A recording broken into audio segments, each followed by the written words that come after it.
So welcome everyone to today's Decarbonization Pathway Day, organized by Snam, the HyAccelerator Day 2023. My name is Tobias Bayer. Since 20 years I'm a journalist. Half of it I spent in Italy. So I started with politics, writing about politics in Italy, then about the economy, and now I write about fashion. And I was asked by one of your colleagues before, so where's the link between fashion and hydrogen? And I went back actually in my archive, and I have written about hydrogen a couple of years ago, about the fashion label hydrogen. I don't know whether you know it. Have you known that there is a fashion label? Actually, it's quite successful. And now even Will Smith's son has a fashion label, and one of the best sellers is the Hydrogen Awake Wave sweatshirt. So hydrogen, I can say in 2023 is really hot. And so in the next 3 hours, we will discuss about the potential that it brings to Europe. So we are here in a very illustrious location. It's the Collège des Ingénieurs. So I did my homework, went on the webpage, and so we are in Paris, in Turin, and in Munich. And I learned that it's a quite an unique institution. It's an action learning. It's called action learning. So it's not just reading in books. So you really learn by applying everything directly in your work. And so Snam is one of their clients, so they do consulting work too, and the college helps with the HyAccelerator, and that's maybe just a short explanation here. The HyAccelerator, that's also a unique, it's a unique idea by Snam. It's I think the first hydrogen-focused corporate accelerator in the world, and today we will have the second edition of the On Our Way to Zero. It's a competition where startups can apply for. So it will be the second edition. 6 areas from transport, storage, industry, end use, and so on and so on. So that will be the highlight. Who has won, let's say, the Oscars of hydrogen. So now we start. We have 3 hours. As I said, we start with the institutions. We have from politicians from Austria, from Germany, from Italy, and they will do a welcome. I don't know. She's ready. I hope. Our first speaker is Leonore Gewessler from Austria. She's the Minister of Climate Action, Environment, Energy and Mobility, Innovation and Technology. I read about her, but she was the director of Global 2000. So she is really, really engaged in the environment and in the ecological transition. And she did a lot also to, let's say, to do something to bring Austria from, let's say, the coal energy towards renewables. So is she ready for? Ready to go. Frau Gewessler, hören Sie uns? Ja, ich hoffe, Sie hören mich jetzt auch. I'm ready, all set to go. Ladies and gentlemen, I'll switch to German in just a minute, but I've listening to our introduction, what to make of the fashion metaphor. And obviously, hydrogen is fashionable. Or I mean, there is no doubt about that. And it's many other levels of government. I was just thinking, I think if we want to take one thing as a model, we should probably not go down the track of what we would now call fast fashion, where we put one part of the fashion industry too far, so creating more problems than solutions, because what I'm deeply convinced is that when we talk hydrogen, we talk a solution, but we need to do it sensible from day number one. So with this, we're trying to take up your fashion metaphor. Let me switch to German for some welcoming words. So, sehr geehrte Damen und Herren, Lassen Sie mich. So let me first say and emphasize here how important this subject is for Austria at the moment, not just because it's a mode or fashion at the moment, but simply in the light of the energy crisis we're going through, that we need an energy transition. We have to create an energy situation that's based on the energy innovation and get us away from the dependence on fossil fuels. We've seen this in the last few years. And in this context, Austria welcomes and recognizes the importance of the role that hydrogen has to play in renewable energy, or in the energy shift. In the year 2022, we have developed a national hydrogen strategy, and we published this, and that shows how we want to use hydrogen for decarbonization in our economy and our energy systems. And we see in particular that precisely, and also in Europe overall, that precisely the industry requires very rapidly concrete planning security. That's something that we want to and that we have to provide. Renewable hydrogen can be an important, can fulfill an important decarbonization gap that's currently in the industry, and it can Austria well on its way to meeting its climate neutrality goals by the year 2040 for Austria. That's something that we just haven't set ourselves as a target, but that we will realize. However, we do recognize that even with necessarily clever, intelligent, and strategic use of hydrogen, for example, with decarbonization of hard-to-abate sectors, that's going to be a central assignment we have in hydrogen, that this will be achieved not solely through production capacities in Austria, but rather we're going to have to import renewable hydrogens towards Austria, and that's in the future is going to play an important part. We also have concentrated on developing robust supply chains for hydrogen to the consumer centers in Europe. And for this, we need a series of measures, and we're working on them at high speed at the moment. First, we are intensifying our cooperations and strategic partnerships with potential and realistic trade partners for hydrogen, both within and outside Europe. In relation to third parties, this concerned, for example, the cooperation with North African countries.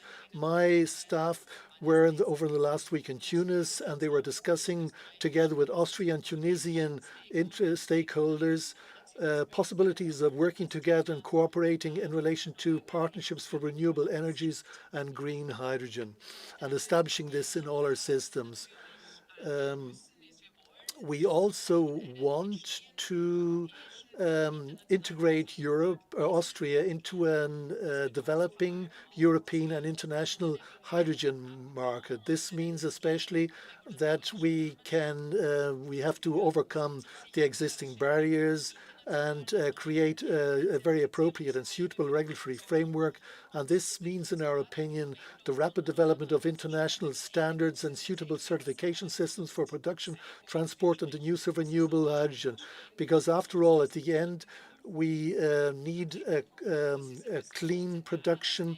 Otherwise, it's not going to benefit anybody. And third, and that's a very important central aspect of what I have to say, this relates also to the development of suitable hydrogen structures, both on the national and on the regional and on the European level. We are of the opinion that the development of so-called hydrogen corridors for guaranteeing reliable supply of European hydrogen consumption and for allowing hydrogen imports will be of decisive importance in the future. In this context, Austria is particularly interested in the development of this southern water or hydrogen corridor, which has also been identified as a very important corridor by the European Commission. And that also makes it very important for me and very interesting for me to be here today, because I'm convinced that we have to ensure the suitable infrastructure to guarantee supply for the economy and sustainable jobs, and we will need especially regional coordination, cooperation, and interaction among all actors playing a part in this project. I'm also very pleased to recognize the cooperation and work that's been done between Germany and Austria for creating the southern import corridor between our countries and Italy, of course, too. At the initiative of my ministry, we have already in the past taken some successful trilateral hydrogen infrastructure roundtable measures, and we commenced this project. And I'm pleased to say that our cooperation was able to provide an important part by in closing and providing this communication to you for the hydrogen product in the countries in question that represent an integral part of our developed southern corridor. And I'm glad then to cooperate and to listen to what you have to say for a common and regional partnership for energy in the future in our countries. Yeah, so we have, the minister has arrived. Hubert Aiwanger, welcome you here. Thanks so much for coming. You are the Bavarian Minister of Economic Affairs, Regional Development and Energy, and you're the Deputy Bavarian Prime Minister.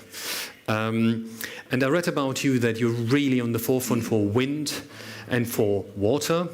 And I saw you in the news. Have you presented 34 barriers to the Energiewende, 34 Stolpersteine. So I saw you in the news and you're making news. So thanks so much for being here. I give you the stage. Sie können, freut mich sehr. Ja, meine sehr geehrte. Yes, ladies and gentlemen, all friends of hydrogen, thank you to Snam and to Bionet for organizing this event today so that we can, in an international context, undertake the obligation to familiarize ourselves better and really tackle this project to ensure that the pipeline from North Africa to Italy all the way through Austria into Germany will finally take place and finally start working as early as possible, will be doing its work. So again, thank you to everybody concerned for the invitation.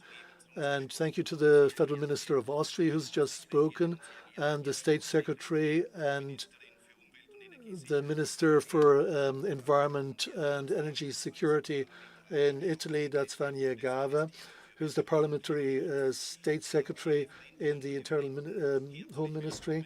I'd like, and also to the speakers who will be speaking today, welcome also from Hydrogen Europe.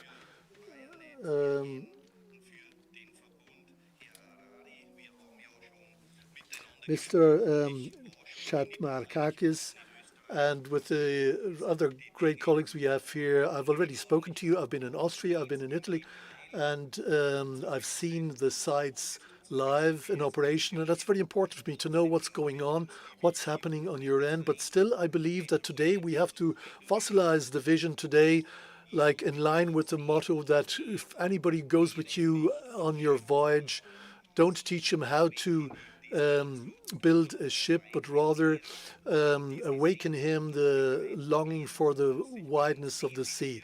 And the wideness of the sea for us in this case must be our conviction that we are going to and that we want to decarbonize our economies without switching off our economies or reducing them in any way. That means quite clearly hydrogen is the substance that will be is uniquely capable of maintaining our well-being, our industry, our economy, our mobility and private heating, and organizing this and guaranteeing this in a sustainable way, and also in the context of climate protection. Otherwise, it's going to be waiving certain pleasures and privilege, reducing certain capacities, and it just means ultimately that people are going to lose their quality of life and their prosperity. And that's why I mean we have to look forward, develop a longing and a perspective for something that isn't purely a visionary view of something that's in the stars, but rather is a concrete target in the future. We just have to tackle it, get engaged, and immediately start this, if it hasn't already started already, and underline this project, this PCI, make sure it becomes a PCI project. And very specifically, we want to bring the strategic partners all together. That's Tunisia, Algeria, from North Africa, and whatever other countries we wished where we want to install these electric energy installations, that they see the need to work with us, then we need the investors to come on board. They're going to come there and implement this. Then we need the pipeline operators who are going to contribute their expertise in cooperation and in coordination with the countries that need to run the pipelines. And then in the end, we want to generate interest among the receivers, the customers, the consumers, so that they will guarantee for us a ready demand for this product. And I think it's not saying too much when I say that we have to come together very quickly around the table, and everybody has to make his commitment to pursue this path together, jointly, with a very current definition and fixing what, when can be delivered. What are our targets and what are our timetables so that the German economy can receive this as quickly as possible? And I think we shouldn't enter into this project with certain prohibitions or certain restrictions. For example, that hydrogen can be used only for industry but not for the mobility sector, just as for examples, but rather we want to find a way of transforming everything that's currently running on fossil fuels in the end to run on hydrogen. For example, we have in private households, 50% of all households in Germany, in absolute figures, that means 20 million households, they are dependent on natural gas. And you see the debate is now going on with heat pumps and supplanting the original or the current systems. That's going to work to a certain extent, but to a certain extent it also won't. We want to bring the energy to the customers in their homes, and we want to get as many people possible heating with hydrogen. And we hope and we believe also that we can get to a solution and get the people heating with hydrogen, that are these 20 million people, getting them to undertake this transition rather than taking patchwork solutions like, for example, insulation for households and buildings. And in the end, we're going to have to use, again, systems that are used with natural gas and other fossil fuels and, of course, atomic power, and we don't want that too. So we want to make a certain transition in our thinking, also in mobility and transport. Like when we think about trucks, the target should be that until the year 2030, the emissions from carbon dioxide in the fleet of trucks should be halved by this target date. That is possible only if either we travel half the distances, but that's not going to happen. You know, we want actually to increase the mobility and increase, all about the block production and processing and the combustion systems, where people are saying they don't need so many stinking trucks and cars going by, and people saying hydrogen is a solution. Running trucks on hydrogen with capacities and distances of 5 to 1,000 kilometers, that's no problem. I think with batteries, we're not going to reach that. We just need to open new possibilities, new capacities in the industry, in transportation, without encumbering or giving any extra burdens to residents with further fumes that they just don't want. And continue in this way, that's something that's proper for the economy, proper for the environment. And in this way, we can also see in this regard that Europe is losing the ground under its feet because the United States at the moment is conducting a very aggressive environment and energy politics with a $400 million program, ERA. This project, they want to subsidize hydrogen with a target of 2027 generating $28 per kilo by then, so that you drive, like with 1 kilo hydrogen, you can go 100 kilometers.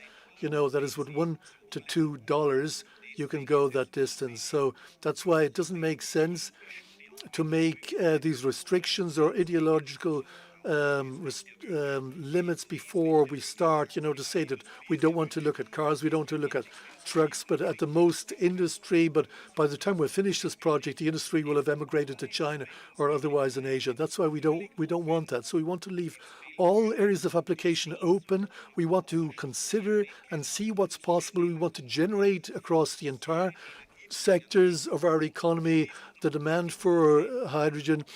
And finally, I would like to say that in this way, again, working closely in cooperation with the actors who have proven their value in the part, and not just to come out with pie-in-the-sky ideas and to think that, natural gas was yesterday, they're the dinosaurs and they're going to be buried, and then the new creations, the new arrivals are going to arrive, and then we're going to have the hydrogen pipeline of the future and the old people or the old things we don't need anymore. No, of course we still need them. We need their infrastructure. We need their expertise, their personnel, their support. We need so many of the qualities that they can contribute, because otherwise they're going to be very resistant and very resilient in surrendering the old world, which they have, like the fossil-based world, and they will be less willing to enter into this project together with us, and then our idea just will no longer be feasible. So we need the Snams, we need Bionets, we need the communal municipal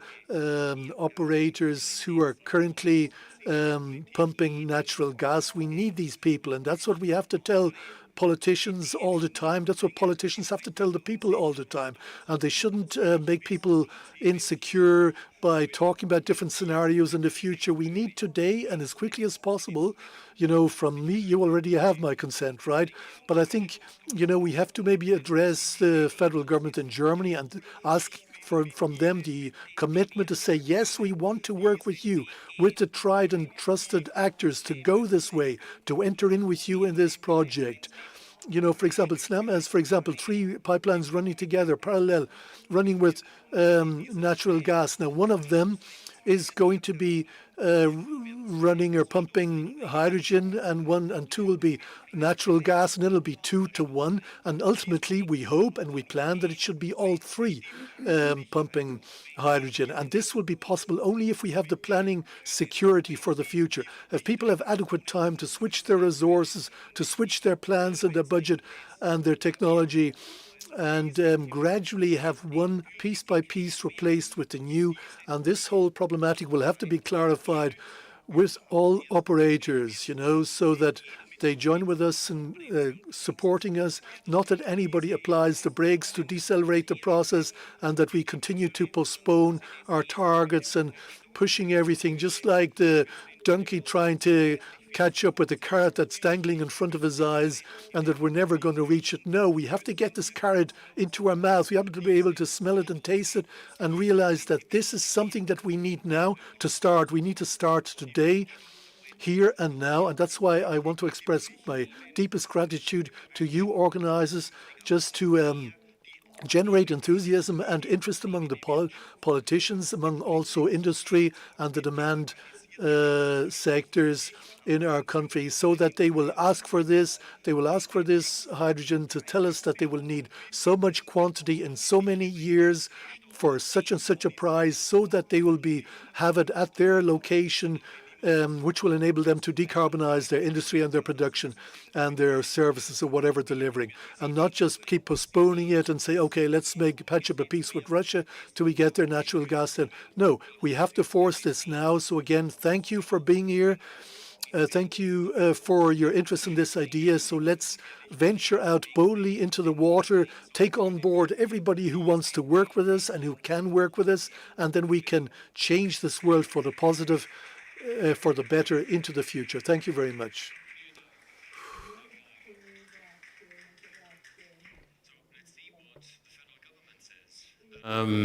So our next speaker is Stefan Wenzel. He is the Parliamentary State Secretary at the Federal Ministry for Economic Affairs and Climate Action. And I read that he was born in Denmark. And he was a retailer, I think, for organic wine. So, Herr Wenzel, hören Sie uns? Freut mich sehr, dass Sie heute hier sind. Ich hoffe, dass ich es richtig wiedergegeben habe. Ich kann Sie gut hören, ja. Genau. Yes, I can hear you well. Okay, thank you very much. I'm glad that you're here. Well, I should say that the wine was bought in Germany in Bavaria back then. Okay, warm welcome and to everybody, dear ministers, Mr. Aiwanger and Vice Minister Gave and Denier and Chucky Marcus. I'm very pleased to have this opportunity to say a few words to you today. All of us have experienced over the past year how our energy supply came under enormous pressure and how we were confronted with high prices and how our dependence on Russian gas suddenly became very apparent and was the center of the discussion. And one of the conclusions, as far as I was concerned, which I realized just only 2 weeks after Russia's attack against Ukraine, that the heads of government of the European Union met in Paris, and they said that they are going to accept this challenge of strengthening energy autonomy of Europe and promoting energy sufficiency, self-sufficiency. And we also want to develop renewable energy and to promote this with massive input. And we've seen also in the past year that a lot has been done in this regard, that Europe has come together more strongly. A lot of the relevant players have taken up these issues and have worked with each other towards in joint projects. That's why I'd like to thank the colleagues from Austria and Italy. That was a really very important item that we've seen over the last year, this close cooperation. And in this way, they've brought us at least to this point where we are now. And I think one thing is clear to everybody. We have to get away from the dependence on Russian gas, actually on the dependence on fossil fuels in the first place. And this, of course, brings the subject of hydrogen to the fore. Now, the North African countries and in the Middle East, we found that they have assets not only under the ground, but also above the ground. That is the sun that shines apparently almost every day of the year. They also have wind power, which can be generated, and various resources that can produce hydrogen or ammoniac and methanol, these derivatives. And they've already started there. Like in Europe, we've been working in the North Sea energy cooperation, where the countries along the coast of the North Sea, of the Baltic and the North Sea, they've been working together in the production of hydrogen. And then in the south, we've also seen similar opportunities. And the project we're going to talk about today, this corridor from North Africa, Italy into Central Europe, that's an overall European project, which was based on the WePower EU plan. And it's going to help us to ensure reliable supply into the center of Europe with hydrogen energy. And that's why I'm looking forward to what we all have to do today and in the future. In Southern Europe also, there are very intensive discussions in the Middle East and Africa. There are also important discussions going on about connections to Europe, and there was very intensive cooperation and discussions over the last year about joint projects we can start in the future. In Europe, we have to promote a satisfactory regulatory framework. We have a hydrogen strategy from 2022. On that basis, over the last 2 years, we were working on that, and now an update is in place. And the new challenges here are being coordinated and formulated in this new plan so that everybody knows where they are, what they can plan with, what regulatory framework they're going to work within in the future. And I'd like also to thank and mention this regard the Delegate Act from the European Union. I hope that that's going to be maintained into the future, even though certain criticism can be level at certain points. There's no question about that. I still think that fundamentally it is a good basis, and in a few years can be corrected where necessary and if necessary. But for the moment, we need something, especially because we see that different regions of the world are already well in the way there. The Inflation Reduction Act has already taken place, so we need speed. We need speed in the licensing of joint European projects for common and joint developments and new projects we are doing. And that's why I am very pleased to see how in this region in the south of Germany, also with neighboring countries, Austria, Italy, we're all pulling on the same rope in the same direction.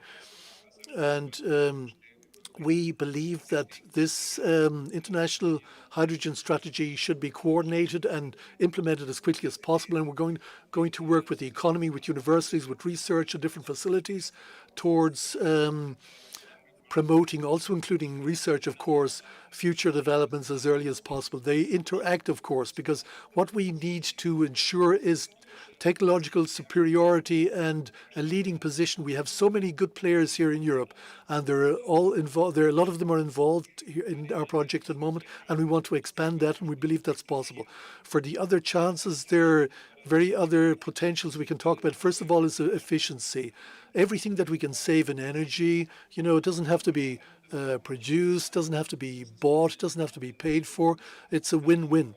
A win-win-win, in fact. And then we can talk about electrification. For example, I can mention here the construction sector, buildings management, car mobility, but also the large truck manufacturers. A lot of them across the world have already stated that they want to move towards electric mobility for heavy trucks. In other areas like steel production, power stations, backup, for our energy supply, also part of the chemicals industry, also aircraft and also shipping. In the end, we don't have so many alternatives. We can't use electricity there, so ultimately we're going to have to use hydrogen in these areas, and that's why they are very interested in seeing the options here. Whatever is available and seeing what capacities can be provided to them in the future. We are aware that certain things can be produced in Germany, wherever there's strong wind or sun resources available. But of course, we're going to have to import too. I believe we're talking about 60%, around 2/3 of our requirements, and that's why the Southern Hydrogen Corridor is a key element in this European hydrogen backbone. It's going to play an increasingly important role in the future and will help us to overcome this need for imports and to fill this gap. And that's why I hope very much we can work together. This project is going to be one of the most important lines for energy into Europe and will account for, by 2030, 10 million tons of hydrogen into Europe. And that's why this project allows the import of hydrogen from North Africa. It joins various hubs in Europe and also contributes towards enhancing the European hydrogen infrastructure, and also furthers the decarbonization of our industry, promotes new technology and helps us in guarantee security of supply in Europe, and also help us meet the climate targets of Paris that in all 196 countries of this world have to be met. That's a major political challenge, of course, but we have the important assets are on our sides. The expertise is on our side. We have a lot of know-how among so many good people who know how it works. We just need further cooperation in Europe and also in with the surrounding areas. It's also a project that will help us cooperate more with across the Mediterranean and develop future perspectives to identify new potentials in this area. And I'm very much looking forward to being part of this. I'm looking forward also to the discussion this afternoon that's going to discuss these issues in more depth. So I wish everybody a lot of success and enjoyment and learning in this discussion today and over the next few weeks and months and even years, when we talk about ways of making this possible and ultimately implementing it. Thank you very much.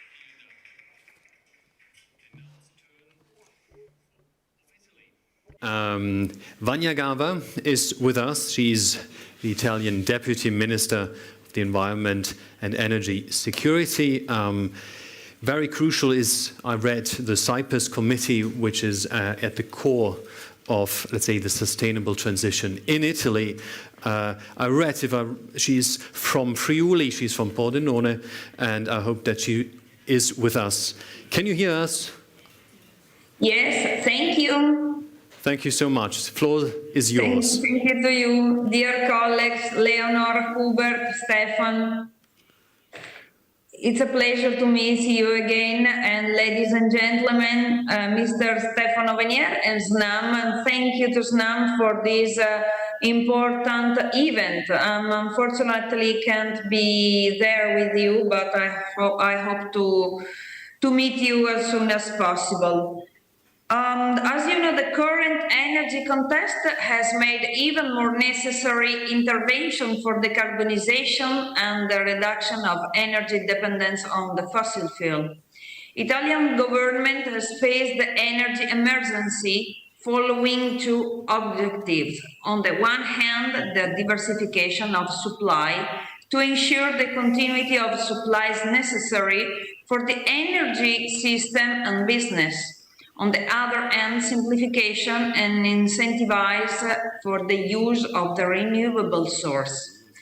The acceleration of the diffusion of renewable hydrogen represents a fundamental element toward the future in which industrial processes will be powered entirely by renewable energy, and transport will increasingly represent sustainability mobility solution.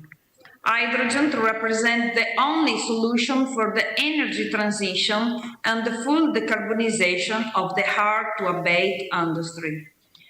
A part of the Repowering EU plan, the European Commission has doubling the previous targets, forecasting 10 million tons of production and 10 million tons of import of renewable hydrogen by 2030. By 2050, the hydrogen will represent over 20% of world energy consumption, almost entirely replacing coal and gas. Push hydrogen towards a global diffusion, it will be absolutely necessary.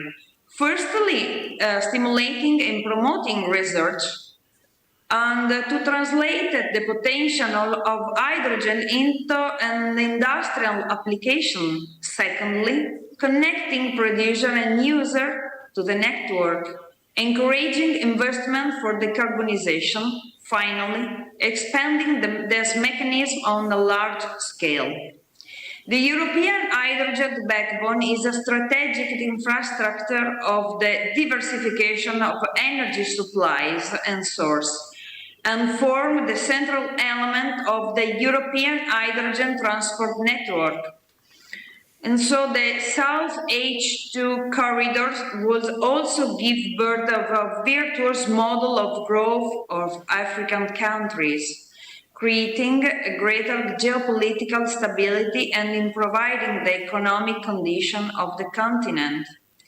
And so the Italian government strongly supports the South H2 corridor project and encourages its implementation as an important project of common European interest, with the absolute conviction that it is constitutes for the first and most important large-scale project to achieve the decarbonization objective for the European Union. Thank you.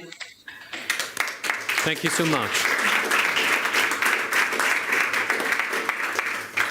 So now the first part is over. We see that the institutions are, let's say, the politics is behind hydrogen, that they believe in it. Now it's up to the companies to show and to implement it. The next speaker is the CEO of Snam. It's Stefano Venier. He was at Eni, you worked at Hera, and since April 2022 you are the CEO of Snam. Snam is one of the companies really active in hydrogen, and you have a plan which is bigger than that. So now you will show us the vision of Snam and the decarbonization vision that you have. Thank you so much.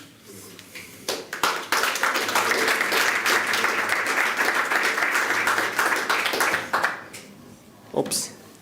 Thank you, and welcome to this event. Thank you, guests. Thank you, the Minister Gewessler, Minister Aiwanger, State Secretary Wenzel, the Vice Minister Gava, so I end the list, I think, and all, of course, the guests that are here in this room. I think the presence is a clear message in itself about, for those that are engaged in developing the hydrogen platform for the future.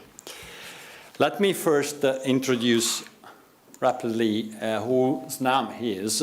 Snam is a European leading operator in natural gas transportation and storage with an infrastructure enabling energy transition. Snam operates a pipeline network that is approximately 41,000 kilometers spanning from Italy, Austria, France, Greece, and the United Kingdom. And the company manages 20 BCM of storage capacity, and it's going to be one of the leading LNG infrastructure operator as soon as the 2 floating vessels we recently bought will be on stream. The first one entered and was moored last weekend. The next one will be on stream next year. Snam guarantees, of course, as a purpose, the security of supply and promotes the energy transition in the country. So let's now move on, let's say, the topic of today. I think energy system needs to guarantee energy security, to be environmentally sustainable and affordable, with a balance between the 3 dimensions of the trilemma. Maintaining this equilibrium in the transition and through external volatility is a very complex exercise. In the last 2 decades, sustainability attracted most of the public attention, while security and affordability were taken for granted. The current crisis has jeopardized the security of supply, and the resulting price volatility has put the social cohesion and the industrial competitiveness of Europe and other countries under threat. We therefore need to rebuild this system that is currently under severe strain with an out-of-balance trilemma. Uncertainty over future scenarios and flows implies that we need more flexible and ample infrastructure. Reaffirming carbon neutrality as a final objective, we have to acknowledge that no major transformation in history has been a linear process. The energy transition will be no different, and therefore we need proper risk management and relevant infrastructure. Innovation and efficiency are crucial enablers to promote affordability. Current technologies do not provide as the so-called silver bullet solution for abundant, clean, and affordable energy alternative to fossil fuels. Snam is taking strategic actions on all the 3 dimensions of the trilemma to deliver on its core objective, and now I would like to stress the projects that within our strategy are more relevant for today's discussion. The first one is a multi-purpose gas infrastructure. The second is enhancing the energy transition platform, and the third, to continue to invest in innovation. The absence of Russian gas has created the need to expand south-to-north corridor and capacity, and we need therefore to bring forward the Adriatic backbone, a new 3rd pipeline that will connect the southern part of Italy to the northern part, adding more than 20% capacity by 2027. The critical infrastructure is also crucial to guarantee the creation of hydrogen backbone and have the flexibility to serve both the gas and the nascent H2 market. To ensure that we continue to invest in the readiness of our infrastructure, we will further develop our energy transition platform by helping companies to investing in green gases production that are biomethane and hydrogen, but also by maturing the H2 backbone by increasing collaboration both in Europe, here in Germany and Austria, but also harnessing the strong renewable potential that is present in southern of Italy and the northern part of Africa. Finally, we will keep on investing in innovation since we know that H2 requires massive investments to improve the competitiveness of the entire value chain. Regarding the energy transition, our investments are based on the verified knowledge that our transport and storage assets are compatible with hydrogen. This implies that the investments we have outlined today will be also valuable for the future. Over the past 12 months, we have made further progress on hydrogen readiness analysis across the entire infrastructure with tangible achievements as shown in the chart, ranking from network certification to blending using power generation and metering equipment, so to create the entire infrastructure for shipping the hydrogen from south to north in an end-to-end perspective. End-to-end perspective that is shown in this chart, and leveraging on proven readiness of our asset and taking into account scenarios entailing rising H2 volumes at Italian and European level, we have framed the long-term evolution of the energy system toward a multi-molecule setup. The chart shows, as I said, the H2 backbone which maximizes the existing infrastructure repurposing to deliver the most cost-effective midstream assets able to serve the national demand and the import-export flows, and that we have estimated might cost up to 4 billion euros. This backbone will support the creation of an integrated, interconnected European hydrogen market, potentially positioning Italy as hydrogen transit countries toward the central part of Europe. To that extent, the Italian H2 backbone fits into a larger picture of European hydrogen backbone, enabling one of the main import and transit corridors, allowing to bring the lowest cost the hydrogen produced from the good natural resources in the Mediterranean area into Italy and then into Europe. The role of this corridor and the backbone are becoming increasingly evident. It is the news from today. A new study made by Gas for Climate Consortium reinforces the message that a centralized model of hydrogen production combined with transport via pipes is more efficient than a decentralized configuration requiring more electricity grid transport, while at the same time it reinforces their security of supply and it increases the sustainability, and touching all the three angles of the energy policy trilemma. Furthermore, the EU support the renewable H2 import is confirmed also through the Hydrogen Bank, whose investment scheme is under definition. Since we have collected strong interest from market participants, both domestic and from Central Europe, as part of them are here today, we have applied to the European PCI project of common interest, and we believe this could become one of the most strategic and mature corridors in Europe.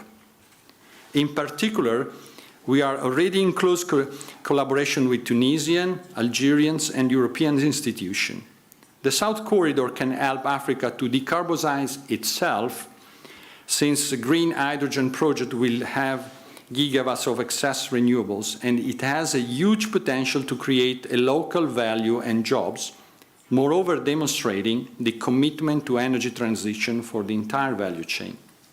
The advantages of this corridor over the others are access to North Africa with low-cost renewables, proximity to the earliest significant user of hydrogen in Central Europe, mostly repurposed infrastructure, and widespread commitments for many large players. All these investments are fully consistent with 2030 European targets and the decarbonization pathway to 2050.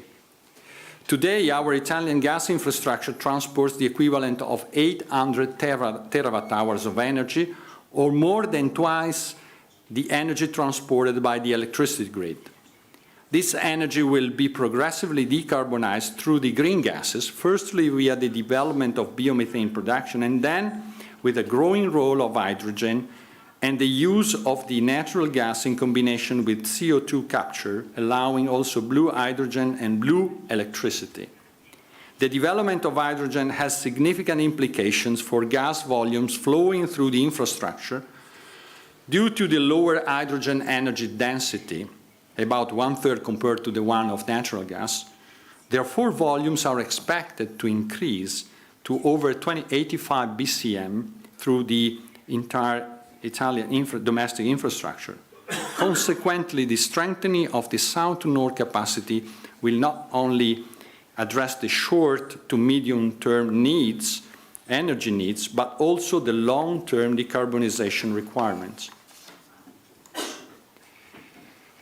For Snam decarbonization pathway, we have a dedicated unit named Decarbonization Projects to develop and manage research and development, innovation and project development on hydrogen, both hydrogen and decarbonization through the carbon capture.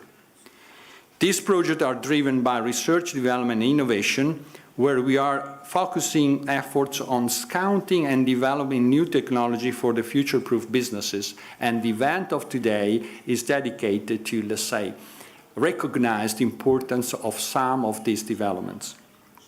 For example, we have 26 projects in pipeline for research and development. Most of them are internally funded, but also some of them are externally funded through European calls and EU grants. Furthermore, we have created HyAccelerator, our corporate accelerator focused on hydrogen that will be later discussed in detail by the participants. That is also one of the main reasons we are here today. And we will, let's say, award the winners of this second edition, as was mentioned in the introduction. Also, strategic partnership will play a key role. For that reason, Snam owns 25.8% of Industria De Nora, that is the leading producer on components for electrolyzer. Let me get to the conclusion with some closing remarks. H2 will play a key role in the southern and central Europe to reach the REPowerEU and decarbonization projects at 2050. The hydrogen development model depends on the renewable distribution. For instance, it will be different in southern and central part of Europe respect to northern Europe. All the available technology must be used to meet the climate targets. Therefore, the deployment of sector coupling solutions will make easier the renewable integration on a larger scale. Snam is currently working to enable the hydrogen development, but also aims to define the business model for its transportation and distribution activities. This is part of a broader short-long strategy with a focus on security of energy in the short term, but also supporting the pathway to carbon neutrality in the longer term. The development of the South Hydrogen Corridors is crucial for the development of the interconnected hydrogen backbone, helping to reach the decarbonization targets through a widespread commitment for many large players.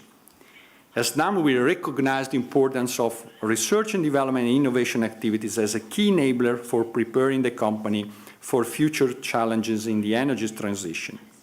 The road is still long, by the way, and some elements still need to be put in place, as was reminded by the intervents that came before mine. In particular, we need a clear regulatory framework in 2023. Gas package, guarantees of origin, and clear targets are part of the definition that need to be done as soon as possible.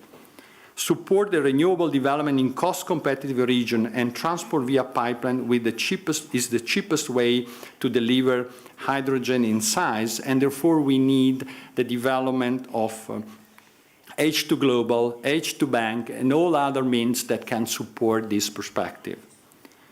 Support again the early stage development with dedicated funding to de-risk the project and accelerate the transition. I think those three components are crucial to see a real kick-off of the development of this hydrogen backbone. and thanks for your attention.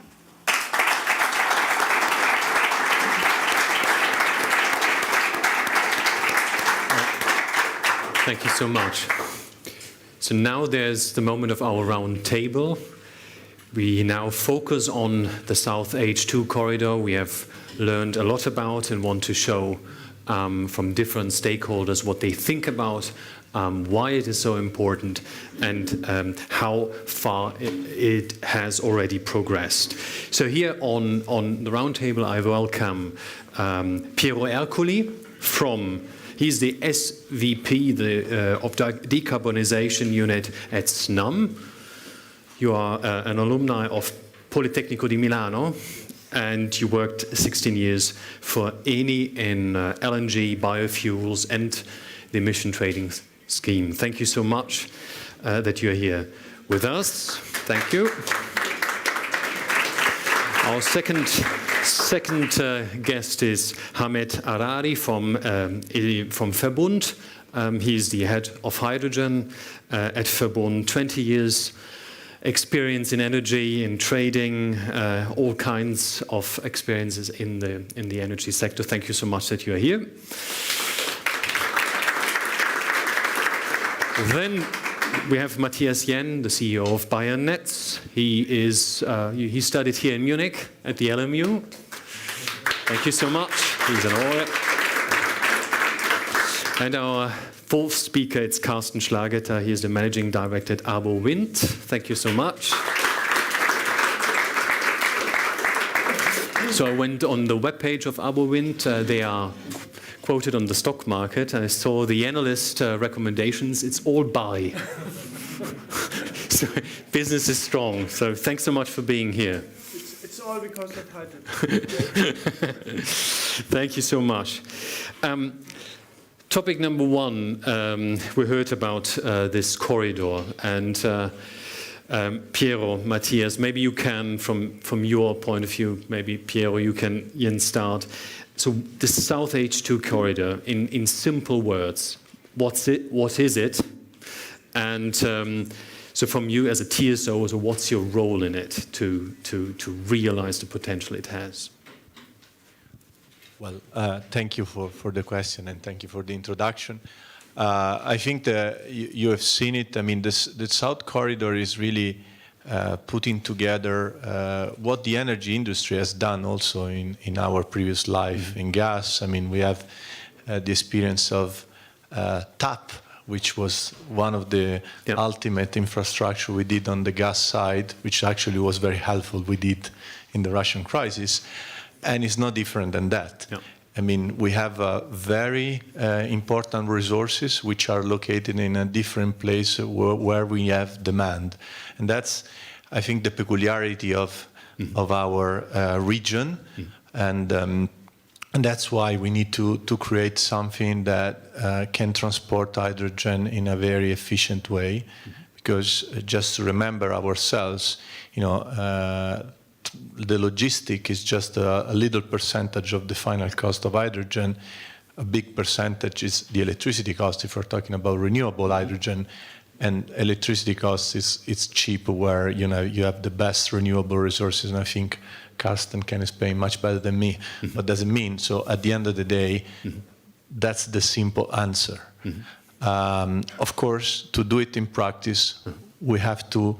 It's like running a marathon, right? So we are really running a marathon here because we need to continue to run at a very high pace, but for a long time, right? And that's what we have done. So we had this fantastic job that Snam has done for the last 2-3 years, and we had the opportunity to present to the PCI. We had a lot of partners. We are shareholders in a lot of, or almost all the infrastructure except of Bayern Netz, and which is, again, a big advantage now because we can talk to our colleagues, to our partners. And so we package it, and we say, okay, let's go for it, right? And this is just the first step. But now we're entering, as we said, as Stefano was saying, into the next step, which is now we need to start spending big money, right? So feasibility study on the entire infrastructure, we're talking about tens of millions of euros. So we need to have some level of comfort that this is what everybody needs, and we're gonna be remunerated for our activities, because everything we have done so far, we have done out of our initiative, pocket, entrepreneurial spirit. But now, we are at the stage that we need some support. But of course, on the positive side, we see a lot of support around. So we just need to align the support with what we need right now. Okay, thank you. Matthias, maybe you add the vision, your one from Bavaria. Almost everything is said, so I just repeat them now. No. Some perspective from a Bavarian point of view. I'm very happy that this project came alive or is alive, and we all hope and keep our fingers crossed that it will come to success. It will take some time because it's not, from a technical perspective, it's not an easy way, but I think there are realistic chances this will be one of the major import routes for hydrogen, green hydrogen, especially to Bavaria, but to Germany in general. Just a few figures to support why hydrogen is so important for Bavaria and Germany in general. Nowadays, we import roughly 75% of our energy in Germany, in Bavaria as well. It's imported from somewhere else.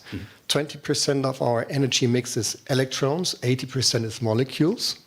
And from this 20% of electrons, it's roughly half of it, 10% of the whole energy mix, are green electrons. So there's a huge amount of energy which is still fossil, which has to be replaced by green energy. And sure, there's one way to go forward is to focus on green electrons. But to think that this is the only way forward will be at the best naive. And I'm really convinced that we will need green molecules to decarbonize our industry, which we don't want to lose. We want to stay. We want our industry to stay here. And therefore, we need any kind of green molecule we can get. In Germany, at least to my impression, we focus very much on the northwest European area, talking about Norway, the Netherlands, Scotland, Great Britain, UK, which is quite far away from Bavaria, to be honest, at least from that perspective. And some people say Munich is the most northern city of Italy. That might be a reason why we love to focus a little bit more to the south. So I'm very happy that Snam came up with this project and invited us to join. We are very happy to find another way to import huge amounts of, at the end of the day, green hydrogen to Bavaria, to Germany, to be able to decarbonize the industry, which is in Bavaria and which we want to keep. And how is the collaboration? Can we, in concrete terms, how important is it to collaborate, that you have a dialogue with each other? Let's say? Without dialogue, it won't work. Is it key? Oh, yeah. I mean, it boils down practically to numbers, right? Yeah. So we need to coordinate investment on all the value chain, but not only between TSO, but between everything which is upstream and everything which is downstream, which is the beauty of this job, but also the difficult part of this job, right? So that's why we have, different parties. We have off-takers, we have producers, because we need to synchronize. Yeah. And because if I arrive first or I arrive late, it doesn't really work, right? So at the end, it boils down to real numbers. How much you're going to produce, how much we need to transport, how much it's going to cost. And coordinating everything, that's let's say, the art. Yeah, absolutely. Yeah. Ahmed, from Austrian perspective, what can be added? How important is, let's say, the South H2 corridor for Austria? Well, the fact that we are here and there are some representatives from Austria shows that this is for us a very important route. And I'm not saying that on each conference, by the way. so actually we really mean it. Why? Because we are currently building up the hydrogen ecosystem in our part of Europe. And you told me you have 30 at Verbund alone for hydrogen, it's 30 people already. Exactly, and growing. And growing. And growing. So we have a big task ahead of us, and actually when you start building up a business, so actually I'm always starting doing it from demand. So do we have enough demand?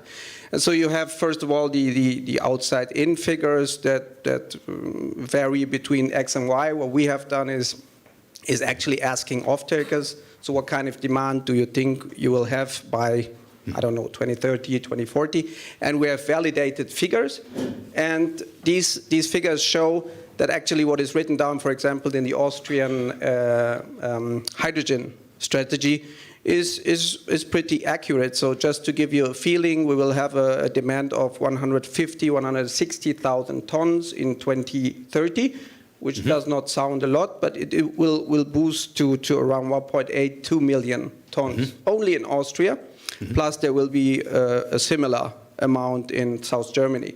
So there is a lot of demand happening, and we have to make sure that we can cover the demand on a, let's say, on a sustainable level, in a sustainable way, which means sustainable sometimes is a buzzword. Yeah, what exactly does it mean? I am trying to explain, because hydrogen will come into Europe in different forms or shapes. Liquid, LOHC, ammonia, and of course pipeline. And what we are currently looking very strongly into is providing a solid basis, a solid base load for the flows that we are going to have within the next decades to come.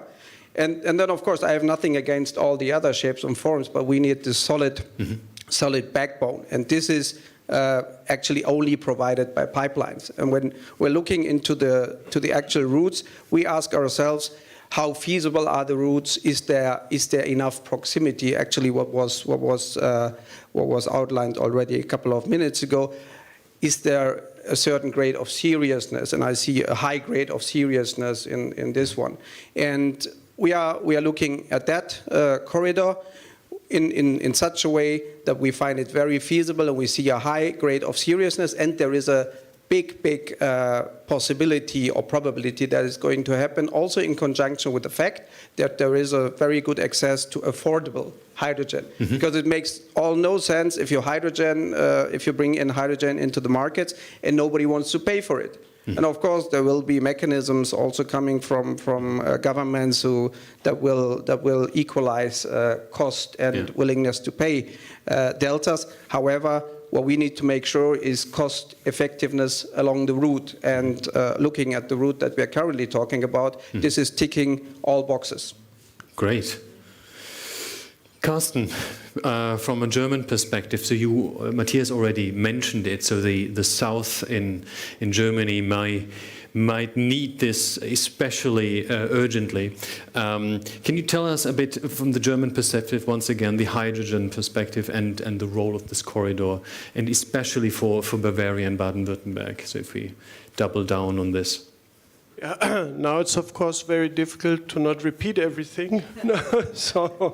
But serious, I mean the context, what is the context? And we need to get that clear. These two Bundesländer, Bavaria and Baden-Württemberg, account for more than 30% of our GDP. That's huge. And this is not, of course, not only services. This is really manufacturing industry, but also chemical industry. We have in Burghausen, for example, a huge chemical area. So we also have utilities in the south, coal-fired power plants that will be transformed to gas-fired power plants, and then hopefully to hydrogen burning plants. So we have a huge demand for decarbonization and for green either electrons or molecules. So having said that, so what's the challenge? What's the problem? Unfortunately, these two areas are very far from the North Sea, where we have all these new LNG terminals that will, of course, be sooner or later be transformed into hydrogen importing terminals, and not hydrogen, but probably ammonia or any other carrier. But then how will these products come to the south? We can, of course, use the River Rhine, but should that be traffic jams with ammonia, highly dangerous goods? So that it will be a challenge. Pipelines, we have heard that, they are built in the north. So the south has difficulties to get to those import supply chains. So the natural solution, of course, we have heard that, is the South H2 corridor. It will be part of the solution. And why is it so interesting? And because it's existing. It needs little transformation to supply. So I heard about 70% is already there. Yeah, the 70% figure, the 70% figure was referred to one of the possible configuration we have studied for the Italian system. You have, I have at least 50 or 60 people in Snam working every year about this.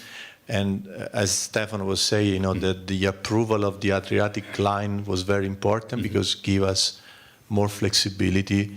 And because we don't know how fast the gas demand is going to go down and how fast the H2 demand is going to go up. That's the key question. But if we have flexibility, we can adapt and we can keep running the marathon. So that's a little bit the continuous work we need to do.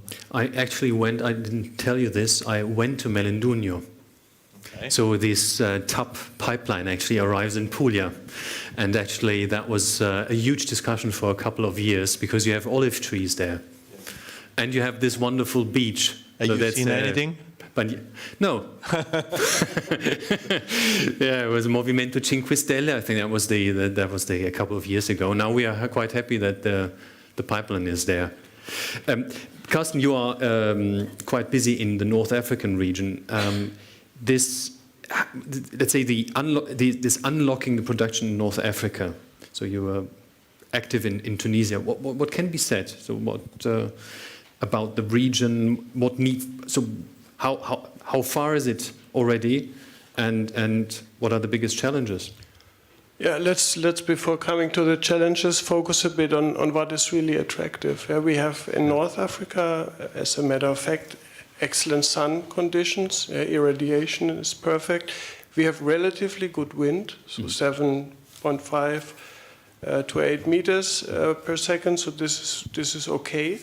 But what is important is that you have both technologies. Yeah. So because the electrolyzers, they need as many full load hours as we can provide. So we need both technologies, and they are there. The conditions are there. We have this pipeline, and I cannot understand why there's not already a gold rush, really, because this is a differentiator. We do, as Arbo Wind, we do in several markets, several continents, large-scale hydrogen projects that should export ammonia. When you produce hydrogen, green hydrogen, you need to transform it into ammonia, then you need to ship it. You might need to crack it back. You lose a lot of energy. Still, this is possible to do, and it will be done because there's no other option than using all the sources.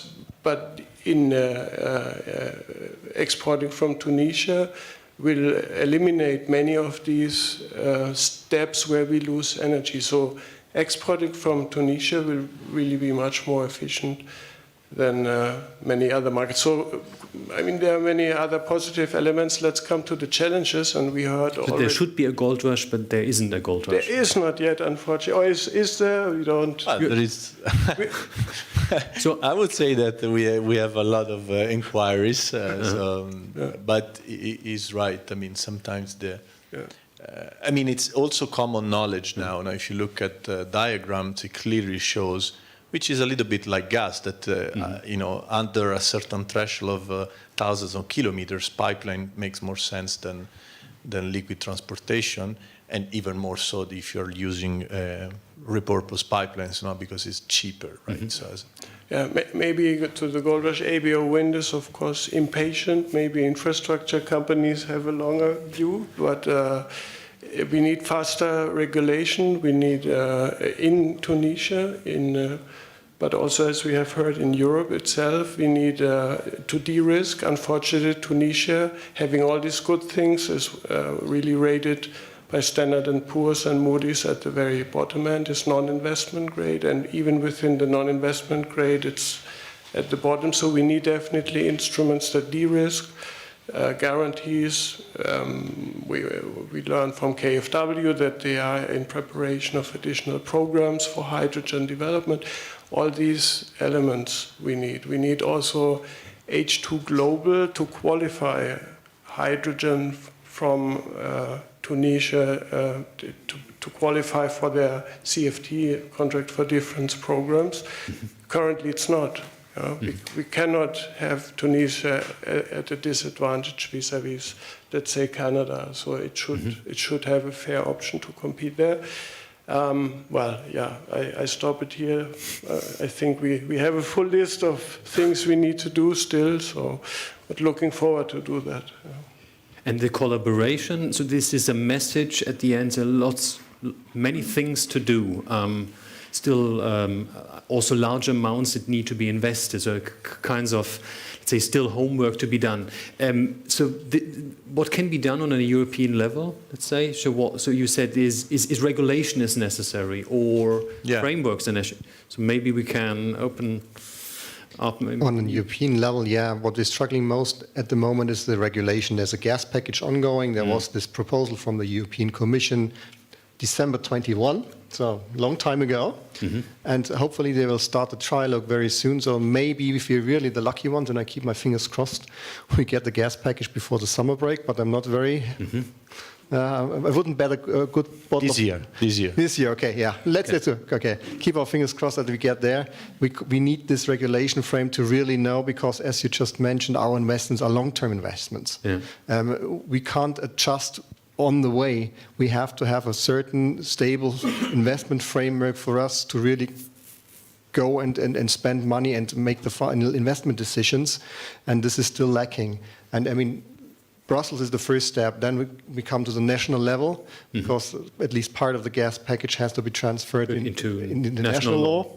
So we have another time period, how long it ever might take.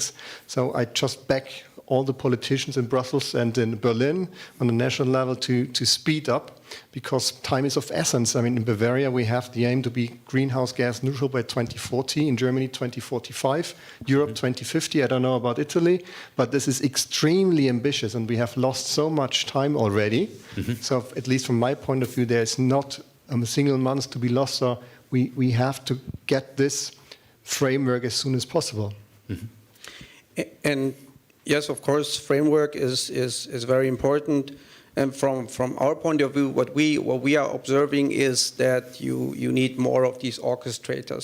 So I mean, Europe is big, and what we are observing is sometimes in a country, stakeholders that should talk to each other do not talk to each other because of different reasons. Not only because they do not exactly know what the other one is doing or aiming for, but there is not in rare cases you have, for example, competition happening. There are in Germany you have the situation that grid operators have competition with each other, which leads to the situation that they are not always talking the way they should talk to each other, and that in itself is not unhealthy. However, what is required is some party that is orchestrating, and we were talking about synchronizing. So each of these parts of the value chain, that's all easier said than done. But establishing them all, like upstream, like bundling demand, midstream, from my point of view, very underestimated all the time, is a single big project in itself. And this is something that needs to be orchestrated, synchronized timelines, contents, also commitment levels, because currently we are pretty much in the area of MOUs, LOIs, and so on. So what we need to do is getting to the next stage in terms of synchronizing also the level of commitment. Means makes no sense if you have a binding offtake contract somewhere and you have no upstream or there is no pipeline. So everything needs to be synchronized and orchestrated, and for that you need orchestrators. From my point of view, not really possible to have a European orchestrator, but you need several ones. So these are kind of committees or talking. There are a lot of them. I mean, like. So I did a bit of Googling. So there's a lot of committees out there. So I found a document about standardization. It was, for me, I didn't understand the word, to be honest. So how to standardize the whole hydrogen, it was complicated. I mean, I think to explain this, I think probably we can go back to 30 years in the gas industry, right? Which was way easier. I mean, when I'm young, but not so young. When I started working at Eni, I mean, literally there were 4 or 5 companies running around, which were Snam in in any, Rurgas, OMV, Gaz de France. And at that point was very easy because at the end people were saying, okay, we're going to import this volume, you have the market, you have everything under your control. What he's saying is that we need to recreate somehow this integration because in the meantime we have unbundled everything, so because of competition, which was fine, but when you need to do planning, you need to coordinate yourself. Otherwise, one hand goes in one direction, another one, and that's where we need some probably regional cooperation like we are doing right now to say, okay, what do we need from the politician? This, from the regulator, this, investment. So, which needs to be formalized, and I think governments need to play a role because it's in the interest to have a coordinated strategy around this. But yes, I completely agree. Maybe just to add one aspect. I mean, from my point of view, we have a kind of hen-egg problem. There seems to be some people who are willing to produce hydrogen. There's the industry who's really desperate to get hydrogen.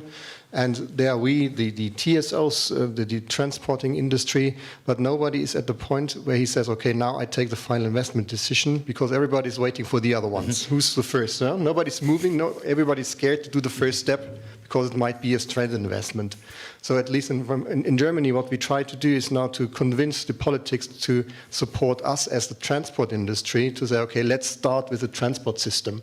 Let's build up a hydrogen backbone in Germany, in Europe. Southern Corridor be an important part of it, so that at least the producing and the consuming industry, that they have at least a little bit of reliable situation so that they can make their own decisions based on the information. Okay, I know by 2030 something, there will be a huge pipeline which will be able to transport the amount of hydrogen I need for my business or which I want to feed into a system so that at least we increase the Planbarkeit, to plan to make investment decisions. One of the speakers mentioned the United States with their Inflation Reduction Act, which is a funny expression actually, but there are lots of incentives out there. What are the implications for Europe here? So there's now time pressure on European side to do something? Or what does it mean? Is it a good thing or? At least I'm definitely not a specialist in the IRA, at least not in the Inflation Reduction Act, in the other one either. My understanding is that there's a fear that a lot of the industry might move to the United States because they have better financial commercial conditions there. Okay. And that would be a nightmare for Europe if we lose the hydrogen industry. So I think it would be very good, very wise for the European politics to come up with something else to keep the hydrogen industry in Germany, or in Europe in general, not only in Germany. I think from all what we are hearing and reading, it is a good example how to create competition, actually, how to set Europe under pressure, so that Europe actually must react in a way that they also set the right incentives. And secondly, it shows that it must not, or it is not necessary to make it always very complex or complicated. Complex is okay. I think people can deal with complexity, but complicated to make industry happen. So what I'm observing here in Europe, for example, is that we have a lot of rules and frameworks that are not only difficult to understand for people outside of Europe, but also are not really enabling the industry to happen. And I would wish that we have more rules. I don't have anything against rules, but the rules should be enabling, not limiting. And what I'm observing so far, what is coming from Europe, is rather the opposite. It's really not helping. Not helping. You agree? Carsten, anything that... Well, there's so much written about the IRA now, but I mean, for me, it has also positive things. We might import cheaper hydrogen because it's subsidized in Canada, in the US. Because you're also in Canada, right? We are also in Canada, but of course this is a side effect. In essence, I fully agree with my colleagues. It is threatening to draw away attention to the US. It will hold us up. It will again move money to other places and is not invested here if we do not set the right incentives. But I also do not fully agree. I think the EU has understood the impact. Hydrogen has an extremely high target of local content in Europe. I'm not sure it's 75% or so, so that's high. Mrs. Vestager has eliminated some of the state aid rules, so we will be able to have subsidies on a national level, and this will also hopefully help the South Corridor. So it has triggered also some positive moments. Pierre, at the beginning you said it's a marathon. It's 42 kilometers, the marathon. So where are we now here? A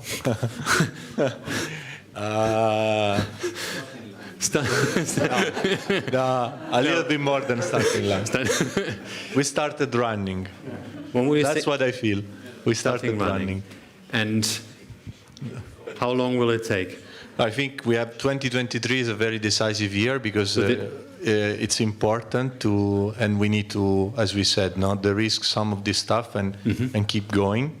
And so just, I mean, let's remember what Stefan was saying before. I mean, we are trying to do a transition all at once, so we're changing everything.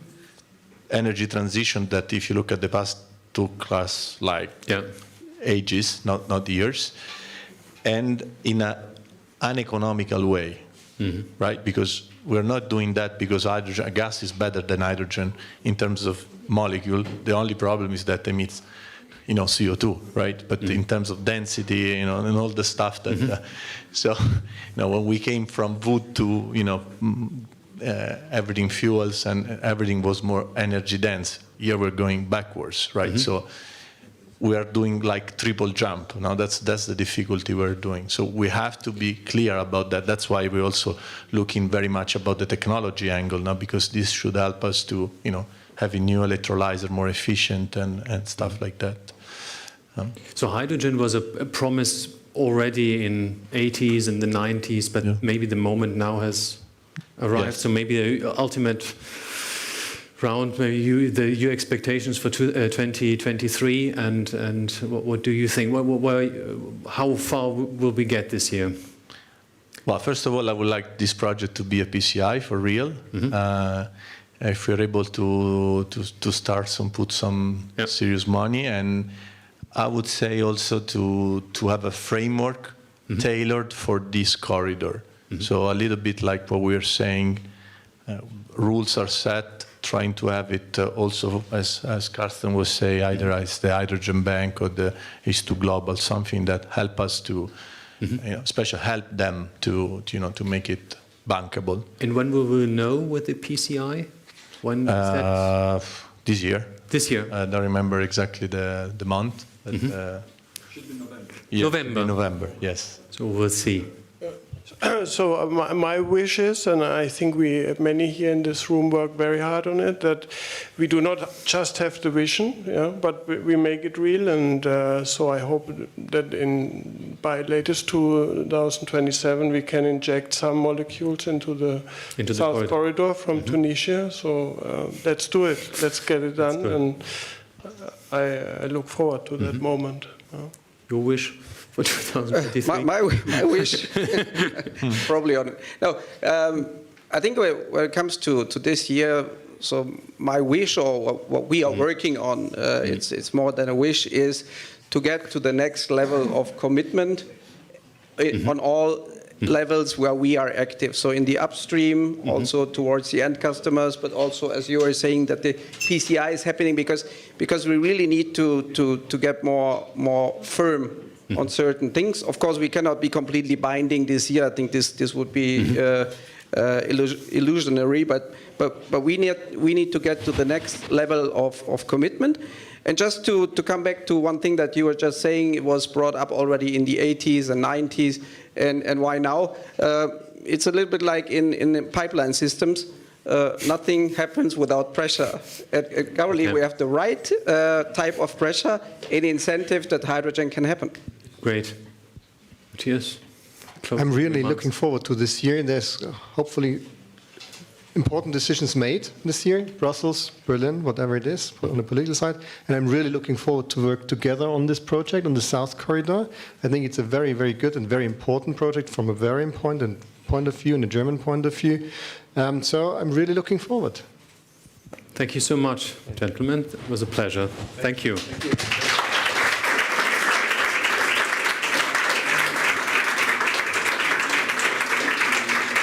Well, so our next speaker, I hope he's ready. I don't see him. Was outside, maybe? Are we ahead of... am I rushing too fast? No, I hope not. So our next speaker is on the phone, I imagine. He's a very busy man. Our next speaker is Giorgos Chatzimarkakis. He is the CEO of Hydrogen Europe. And so he is... he grew up in Duisburg. He's actually from the Saarland, but he grew up in Duisburg. And he was in the European Parliament, and he was elected the MEP. So I pronounced it correctly. Without I didn't mess it up. Thank you so much that you're here. I told them that you're the CEO of Hydrogen Europe. You were elected the MEP of the year in 2007 for research innovation. You are a fashion icon too. And thank you so much that you are here. You will talk about the new geopolitics of energy, the hydrogen dimension, and the bigger picture. Thank you so much. Many thanks for the invitation, and congratulations, Stefano, to bring all the big players here together. Because what we live these days is a remarkable change, a remarkable game change, and Italy will play the most important role as it combines basically the north of Africa and Europe. Tutto a posto? I would like to invite you to think about the geopolitical changes that are happening right now.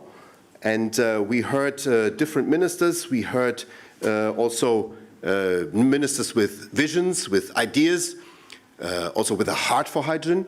And this is what changed over the last years. So this passion that people got for hydrogen, Snam was from the first moment, since this hydrogen issue is very important from the first moment, a company, a TSO that played Champions League, to be clear. And that's why I'm so happy that this here goes on. Hydrogen Europe, and Snam is we are very proud to have Snam as a member, is an association with 470 members at the moment. We are growing, and it's true that not only the war caused by Russia in Ukraine has brought up this issue of hydrogen already before with the pandemic and the supply chains that had been interrupted and the danger for the Green Deal, for the European Green Deal. Hydrogen was pushed to a higher level, but it's also true that it became more important with this war. And what happened? With this idea to replace basically natural gas from Russia by hydrogen, we have a clear commitment of the Commission to have a development of a hydrogen infrastructure. This is what we are talking about here today. We heard already about the 2 times 10 million tons of hydrogen to be produced in Europe and to be imported. So the production in Europe is one part. Delegated acts that have been mentioned are very, very important to understand, to define what is green hydrogen. But the 10 million tons to be imported are also a reality. So it's not just an add-on, it's a reality, to be consumed in priority sectors. Some of the ministers mentioned already these sectors. And then, of course, there's a stepping up in international engagement of the Europeans. So, green hydrogen partnerships. We heard about Tunisia.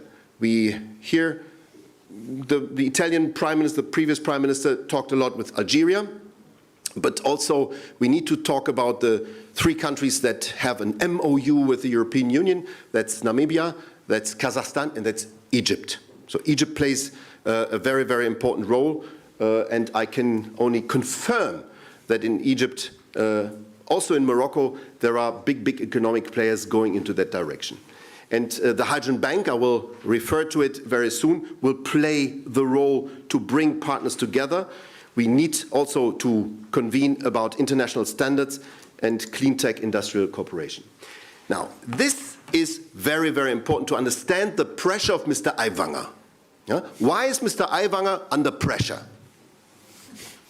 50%. In the trilogue at the moment of the Renewable Energy Directive, we are not at 50%, we are at 42%. 42% of all hydrogen used in industrial processes. We have Wacker Chemie here. We have the Chemiedreieck here in Bavaria. 42% need to be changed from gray hydrogen to green hydrogen in 2030. That's roughly 5 million tons. 5 million tons annually in the whole European Union. Bavaria, strong player also in industrial terms. So this is his pressure. And you can understand why he wants at any price to have access to save his Standort, to save the industrial geography Bavaria. I'm very honest to you, we also heard the federal vice minister. The federal vice minister is from northern Germany. He's from the land of Schleswig-Holstein. They have a lot of wind there. They have an overcapacity of renewables. But this overcapacity does not land here in Bavaria because the connection, the electricity connection is not happening. It takes too much of permitting, of licensing. People are against it. And that's why it's way easier to work with the South. And it's more attractive, it's more logical. We have another target, that's the 2.6% of all fuels that need to be hydrogen-based in 2030. That's another 5 million tons. These 2 targets are currently debated in the RED III trilogue. Trilogue is the second reading of this legislation. Legislation on maritime fuels was finalized yesterday. Next week we will have the finalization of the alternative fuel AFIR, the Alternative Fuel Infrastructure Regulation. All this will happen now the next weeks. By end of May, mid-June, we know the volume of hydrogen we will need. But Aiwanger already under pressure, and I can understand. Aviation is too low. Maritime was said yesterday. Now, here you see what is happening, what the European Commission wants to support. So the support corridors are Mediterranean, North Sea and Ukraine. By the way, we have Mr. Baumgarten here. He is at the node where South and East comes together. So Austria, and we heard Mrs. Gewessler, we heard the minister, and I have to say, and I'm again honest to you, she changed positively. Huh? So I heard her half a year ago, didn't like it, said it clearly and openly. She changed. She even said it's fashionable. Oh, it's good. It's good. No, it's very important because she has 2 mega issues. One is Baumgarten. You could turn Baumgarten to the central hub, and Ukraine will be a big player in hydrogen. And you have this transit, the trucks that Mr. Aiwanger said more clearly than her. And then you have here some issues about pipelines. That's all known, that's all important. Now, let me explain to you the hydrogen bank, because we need to understand who should pay. Why should Wacker pay green hydrogen with more price than gray hydrogen? And you see it here. The international producer, let's say in Tunisia, wants to know whether the consumer, Wacker, will basically off-take the hydrogen that Snam transports. And this relation is a difficult relation, because as long as you don't know, is Aiwanger forcing Wacker to buy? Yeah, but who pays? And there you have this premium there. So the delta, or the difference between the production cost that you have on top will be paid by the hydrogen bank in form of a premium. That's the discussion we are in right now. The European Commission last week announced the big industrial plan, the European Net Zero Industry Plan, or Act. That's a legal act, plus the Critical Raw Material Act, also a legislative proposal. And we had the choice. We were asked, do you want to have a communication, which is not a legal act, it's just a communication, on the hydrogen bank same day, or do you want to wait until May and then you get the money, then you get the price tag? So I personally said, I prefer to have the same day, so I have a big cake, and the cherry on the cake is the bank, even without price tag. We only know that we will have 800 million for autumn, as of autumn this year, for the rest of the year, for projects that will work with the premium. Then we will work with different mechanisms. It's too complicated to go to it now, but 3 billion that you have heard possibly connected to the hydrogen bank is a yearly number. It cannot be a number for, you cannot work against the IRA 750 billion with 3 billion that's per year, possibly. And then it makes sense. Also, and this is important, how can we trust the Tunisians, the Algerians? So this is why the hydrogen bank will also have organizations, countries, to set up voluntary schemes that may apply for recognition by the European Commission. Commission is open for recognizing reliability, transparency, independent auditing that is done already in 13 voluntary schemes that are already in place, and the EU member states are free to accept the evidence. I'm saying this so concretely to show how it will work. So, Stefano, it makes sense to invest into, Aiwanger said you have 3 pipelines, so one should be hydrogen first and then later on 2. And it makes sense to invest because all these schemes will be applied as of autumn this year. Here you see that we don't only bet on pipelines. So the bigger green zone here is the hydrogen produced in the EU. And then you have an import volume by ship and an import volume by pipeline. We are fully aware that ports and ships will be part of this transition towards a hydrogen economy. And here you see the ratio, because we know you cannot change tomorrow, even if we would wish. That is why, and I say something very provocative now, I know, we need to think also, the red, what you see here, red, is the Hercules project, but you see there's no connection to the Mediterranean. There is a crude oil pipeline down there. You see Trieste, Ingolstadt? It's crude oil. I'm fully aware, it's not gas. And Mr. Baumgarten is the master of everything that comes from Italy, so eastern side anyhow. However, as Aiwanger is under pressure, and I can understand, we need to look also into this. And here we need a cooperation between the gaseous world, but also the molecule world. Can we do that? Yes? We could do it using LOHC. Huh? That's why I was mentioning the ships. You produce in Algeria, you produce in Tunisia or in Egypt hydrogen. You put it into the LOHC form, which is an oil, and you use that Trieste pipe, that's the Trans-Alpine line, you use it to help Mr. Aiwanger very, very soon. You see, it's a coherent, you say no, but we are talking to all these players there because all of them are our members. Huh? So all of these players here are our members, and it should play a role to see it all together. Ladies and gentlemen, hydrogen is a geostrategical game changer. If we Europeans don't look into all the options and don't start to do it very fast, we will have a problem. We will have a problem because, and I'm finalizing with this story, you know the dung beetles? Dung beetles are these animals that work hard in order to make big balls of dung, because it makes them attractive for the female part. So the more you work on the dung and you have the bigger, the more attractive you are. And they are working hard, huh? So they're doing it with their feet. They are walking on their hands. It's incredible. I saw how it works.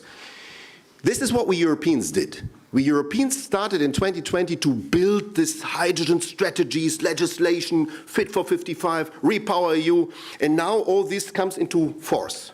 So we have a robust legislative framework. There are dung beetles who sit aside, they wait, they let the others sweat, and when the ladies come, they're here, they are more agile, they take them and disappear. That's Joe Biden. Because Joe Biden did exactly that thing. We worked hard to make this big, visible dung ball. The whole world thinks the Europeans are #1 in hydrogen, and we are. But the money and the check that he has the same effect. And this is the real danger. And believe me, as Hydrogen Europe, we see who in our membership is attracted by this dung beetle and who is not. And there are some who are attracted. So, ladies and gentlemen, let's not regard this as a ceremonial event today. It's a very important event. It's a super important event because it makes things very concrete. And that's why, again, I would like to congratulate especially Stefano, you, for having organized this. Grazie tanto. Thank you very much. Thank you so much.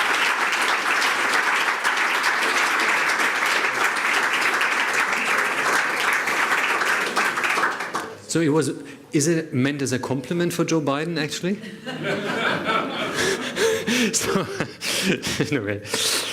So you said who pays for it? The next question is who finances it?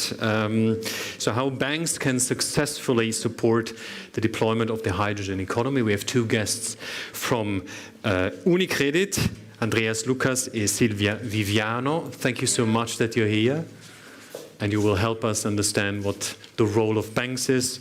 Andreas Lucas is the head of energy, utilities and infrastructure, and Silvia is, the head of alternative capital markets at Unicredit. Thank you so much that you're here. Thank you for having us. Thank you. So you have all the free, you can talk about the role. Thank you very much. First of all, Mr. Venier and everybody at Snam, thank you very much for having us, for giving us the opportunity to share a few thoughts on the hydrogen transition. Sylvia and I have discussed before, and we're well aware that something is missing. It's the money, or sometimes it's missing here and there. And a lot of our clients are actually actively working on hydrogen projects. So it's not that we as a bank are, looking at it from the outside and approaching, proponents as they come along, and we consider projects viable or not. But we are working with big companies like Snam, that are very much engaged in the industry already. Mm-hmm. And the projects that we see are, going into various directions, and we're very much active in thinking about the means of transportation, long distance. A lot was said about the viability of pipelines, for that matter. Clearly, they're better than everything else, but the vast amounts of hydrogen will probably not come from Europe predominantly. It was said about 50% in the future, but I think that's going to be rather on the high side. So we will need to be importing quite a bit. And the question is, how can banks be, helpful in that? I think, to cut a long story short, there are two types of companies. The big ones and the smaller ones. The smaller ones are very innovative. They may be active in, providing a hydrogen refueling network on a regional basis. You can transport locally produced hydrogen. You're not a big fan of locally produced hydrogen, but some people have smaller electrolyzers. They're producing, hydrogen in smaller quantities, supplying refueling stations, around the location that they're at. And those are the companies that need equity, predominantly, because no bank is really able and willing to supply them with, debt, lent to them until they have a project that is ready to go to market and that has, reached a certain, FID, as we say, having secured the supply, having contracts on the off-taking side. So that's the moment where you can start lending. But these are the bigger guys, the bigger projects, and we're yet to see one of them, even in Germany, that is producing electrolyzers now and building up big projects. So I think for the smaller, the bigger ones won't have a problem because they have general refinancing mechanisms and then making use of, all kinds of schemes that we talked about earlier. But the smaller ones, I think, need equity. And there are hundreds of them, and we've seen hundreds of transactions already. So, Sylvia, you may want to give a few thoughts about that. Thank you, Andreas. Exactly. I mean, you introduced me as the head of alternative capital markets, and I will try to be a bit the bridge between what you have discussed until now and how we can support the startups that are here today and that they will present their plans and their idea and their business. As Andreas said, there are big projects that can be used project finance and smaller companies that they will need some equities in order to start and create their projects. So I work and I look after all the private markets and the capital raise in the private markets. And to me, what I see in the market, which is quite relevant for the startups that are here today, is that since 2021, we have already seen a massive improvement and a massive focus of, let's call it venture capital, private equity, coming into the hydrogen space. Only looking at the clean energy environment, almost $16 billion were raised across the global on over 600 deals, okay? And looking specifically at the hydrogen, in Europe, we are talking of 3 billion euro, in Europe, sorry.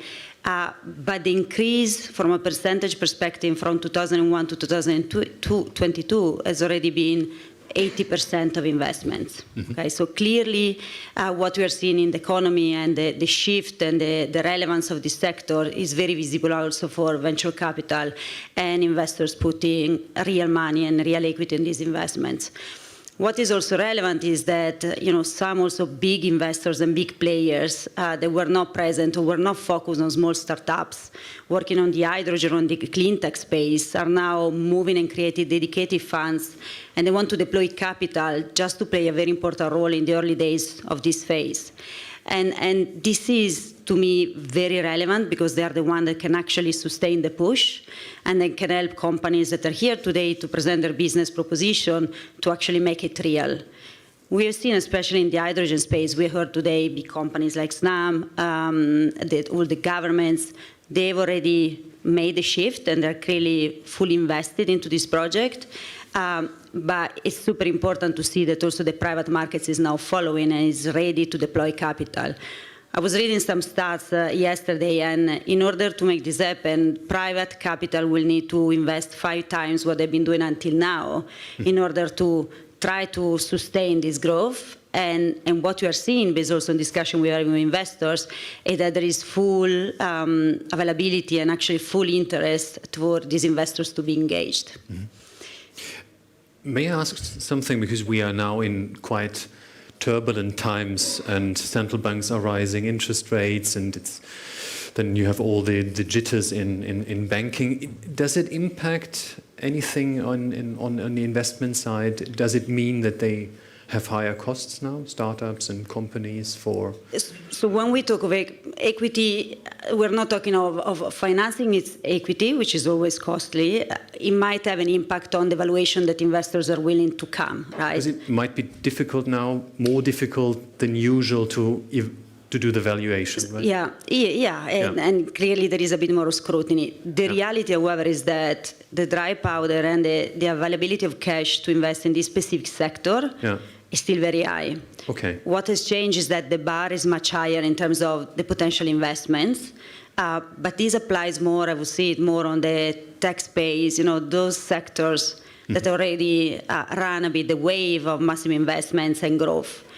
On the clean energy, and specifically in the hydrogen, I think we are at a different level, a different part of the wave. And so actually investors, when we talk to them, we have different projects. Okay, when can you bring me some hydrogen projects or some clean tech? There is a real ask, and they're clearly chasing us because they want to put their money at work in these specific sectors. I imagine it has something to do, the investors, with the ESG.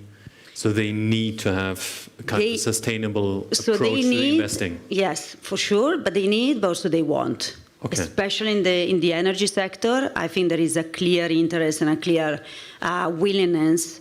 They need to respect some parameters that have been fixed also for them, but I think there is a real interest and willingness from these investors to actually do something in this sector. Perfect. If I may add to your question regarding the interest rates, I mean, a lot was said this week or last week about the Credit Suisse event, a very sad one, I find, for many, many reasons, but it shows the world that, you know, the rising of interest rates has its pitfalls. You know, there's pitfalls to bank balance sheets, but also to many other market participants. And we need to remind ourselves of the causes for that. The cause is the inflation. So if you have a big project in the hydrogen space, it can be an ammonia storage terminal, can be, for example, you know, a regasification unit or a big electrolyzer project, you know, banks that lend to you will want certainty on future cash flows, will want certainty on all kinds of things. They want to avoid commercial risks, market risks, everything around that. So they will ask you, up until now, for a fixed price contract on the EPC, because that's very safe, right? Okay. But now in the inflationary environment, it may not be as safe anymore as it was before, because you may experience that the material is being delivered late. You may have, you know, contractual arrangements that increase the cost at a later point in time. So this all is not yet visible to the market, you know, such as the hydrogen market is in its infancy, at least from my perspective. When Piero Ercoli said we started running, but there's a long way to go still, and I think further than we think. It's not going to be 2030.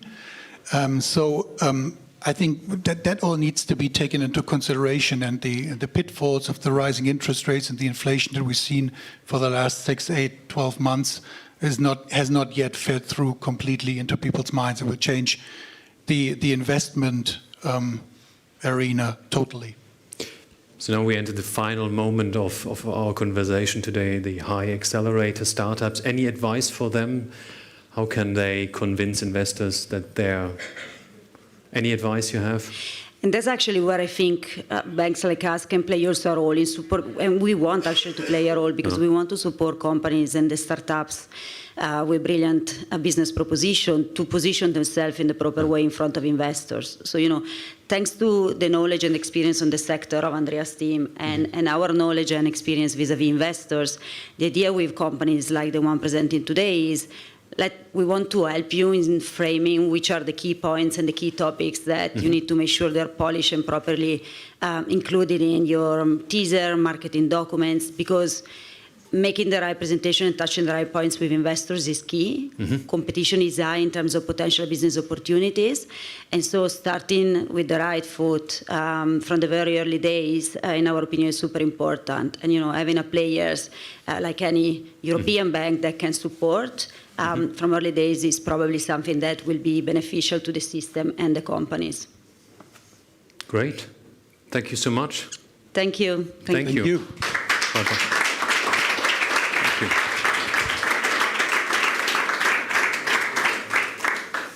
So now, the final chapter of today, the HyAccelerator. We heard a lot about it, and now we want to know all the details. So the next speaker will explain it to us. It's Pere Margalev. He is the SVP Decarbonization Technology at Snam, and he will explain us what the HyAccelerator is. And if I got it right, there's no equity, right? So you don't take equity. We don't take equity. No. Okay. Thank you very much. How can I move? There is a presentation. I can just move. Okay. Thank you so much.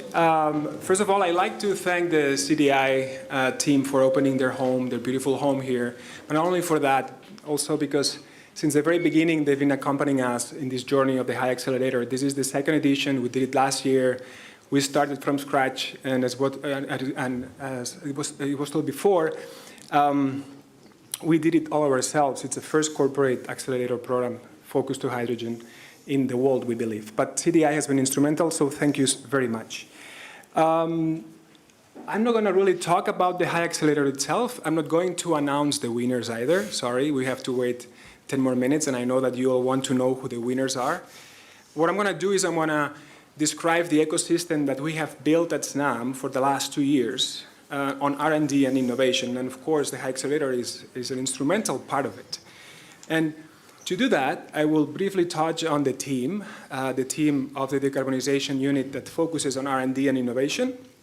I will describe also the decarbonization programs that we have and how they work.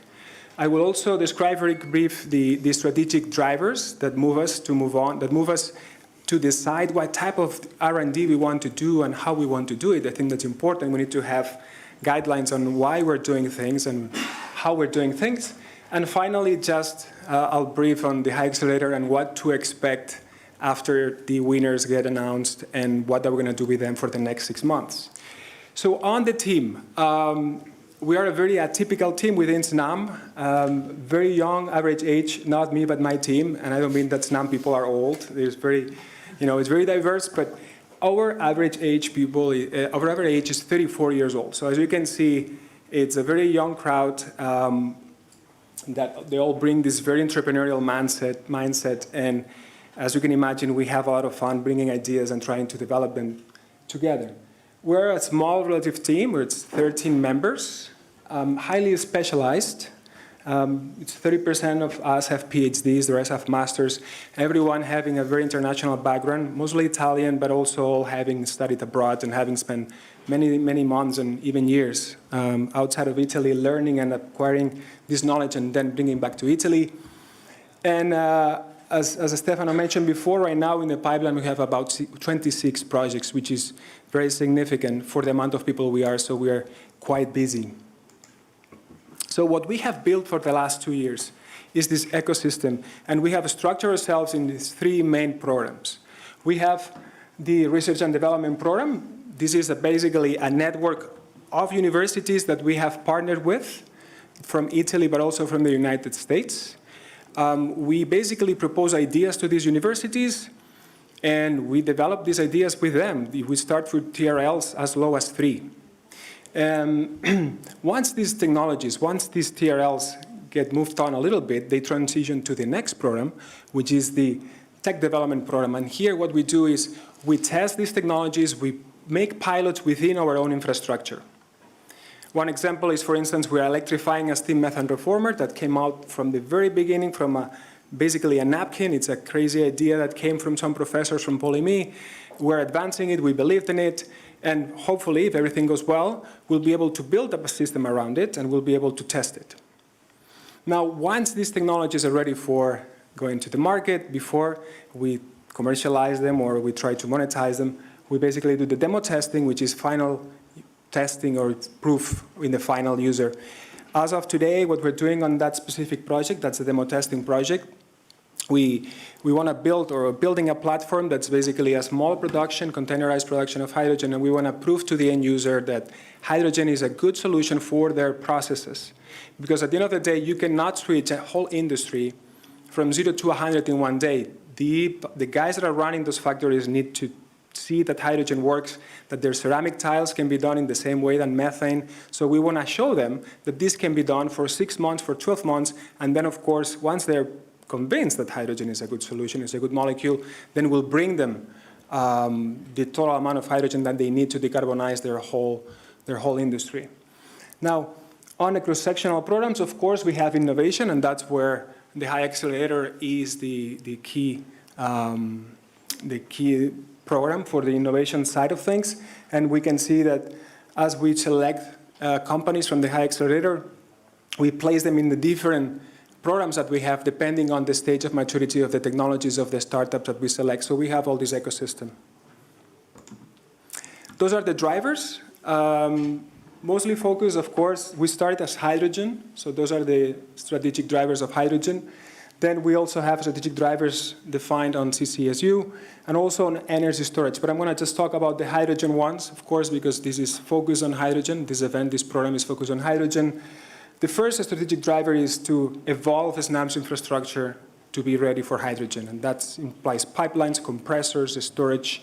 You can imagine everything that involves current business of Snam that has to be transformed to hydrogen. So we're working on projects to prove and to evolve technologies for that specific driver. The second one is we want to develop new technologies, not just for production, of course, because this is not our role to produce hydrogen, but to transport and to store hydrogen. And here we're working with many universities and startups and companies that are doing things like MOF, metal hydrates, things that are very futuristic, but we're pushing because we believe in them and they may be part of the solution. And the final one is to unlock end-user industrial and mobility applications. That's the program that I mentioned before, in which we prove and we demonstrate to the final user that hydrogen is a good molecule for them to continue with their thermal processes. This is a mapping of all the projects we have going on today. You can see we're trying to balance them within the 3 programs. I'm not going to go through all the projects, of course, but if you can see, we're working from, as I said, electric steam methane reforming to photocatalysts, electrochemical compression or electrochemical separation of hydrogen and natural gas. A lot of these things are not being probably of need today at Snam, but we think that they will be need in the future, and that's why we're here. That's why we're here to develop these technologies, because we think they will be needed in the future. You can also see here, it's probably hard to appreciate, but here they also mix a lot of projects from the European Union. We work really close with Hydrogen Europe. We're actually actively members of technical committees, and we actually have people dedicated to try to build consortiums. There is a lot of money coming for research for this type of projects. And a lot of these projects are actually projects that we already have granted. And we have granted so far almost €1 million in European funding projects.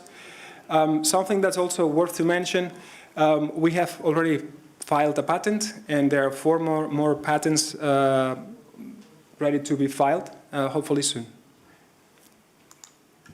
And with that, the HyAccelerator, as again, I'm not going to announce the winners. You'll have to wait a few more minutes. But basically, what the HyAccelerator is about is we give a prize, cash prize to the winners. There are 2 + 1 winners. 2 are the HyAccelerator winners, and the third one is the Tech of the Future Award. And what we do is, we basically for 6 months, we're going to work weekly with entrepreneurs, trying to develop a feasibility study to build a pilot within our infrastructure.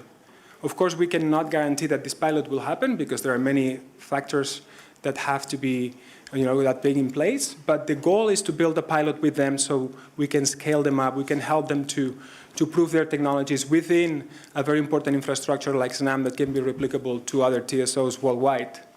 And then the third one, which is the Tech of the Future Award, what we do, this is normally a company that have a technology that's less mature.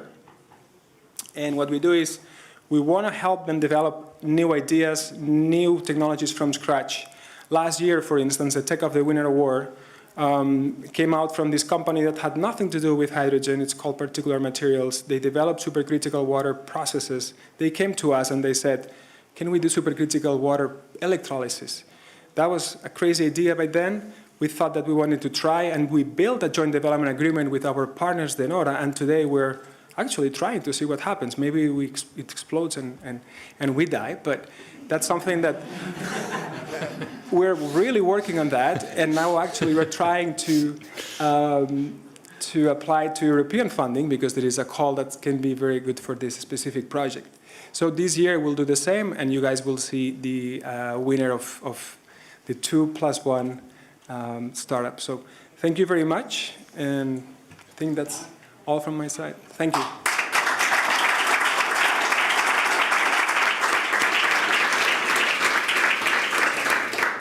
So thank you so much. So now we have the final point. Suspense is there.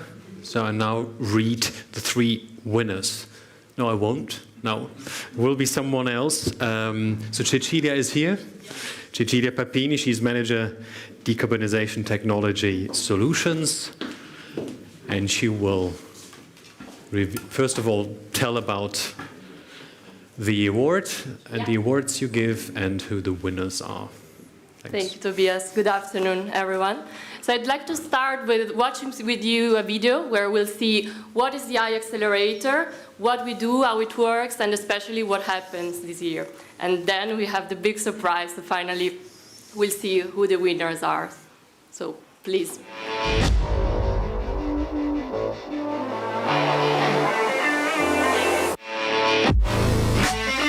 Snam Innova is the Snam Open Innovation Program that aims to accelerate the company's innovation capacity to effectively seize the opportunities offered by the evolution of energy systems.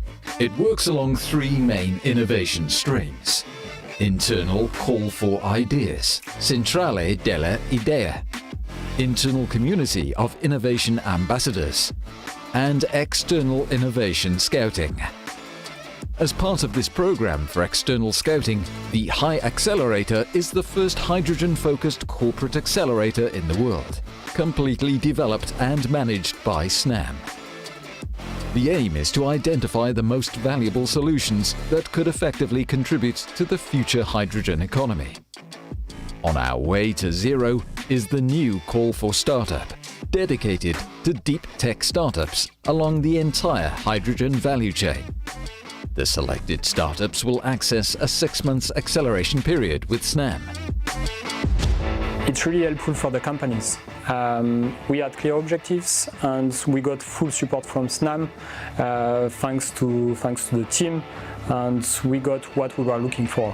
It was an excellent opportunity to connect to the Snam ecosystem and also to expand our business. And a complete team from Snam was made available for us, and we really appreciate it. Snam received 53 applications from 16 countries around the world, with a technology readiness level from 3 to 9. Among all the participants, only 7 achieved the final stage.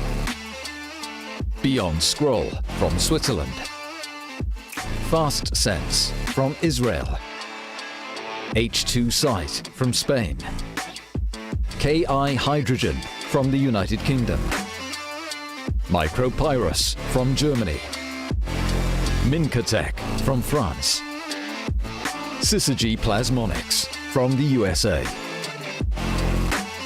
Snam had a hard time to select 3 winners, given the high quality of applications received.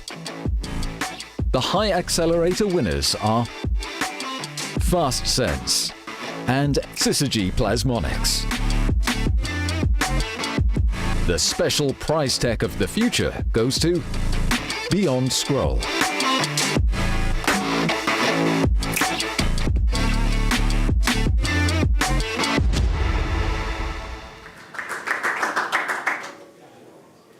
Okay, great. Finally, we know who the winners are.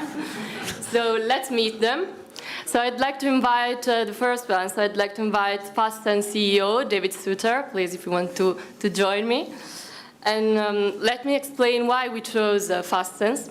So we selected them for their capability to design a compact sensors that can quantify the amount of hydrogen in hydrogen mix with natural gas, for example, that can potentially enable the gas grid of the future.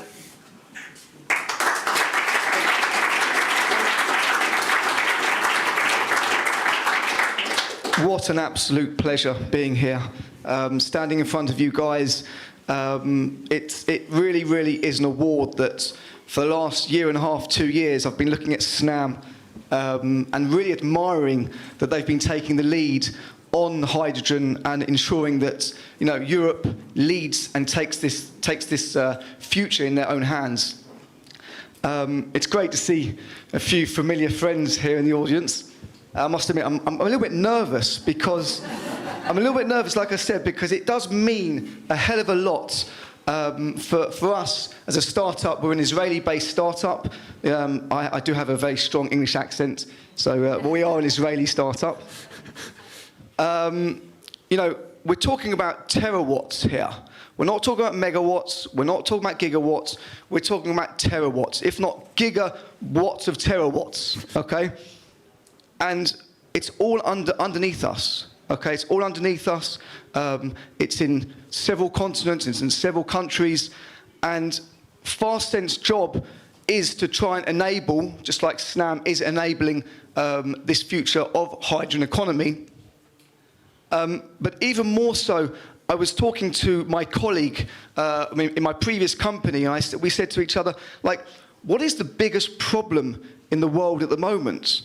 And I think the biggest problem is energy storage. Okay, it's storing. We have plenty of sun, we have plenty of wind, but where do we store it? And I look around in this room today, and I see some great partners, some fantastic synergistic relationships that, as a company, and that was in my previous company that we kind of decided to start Fastsense.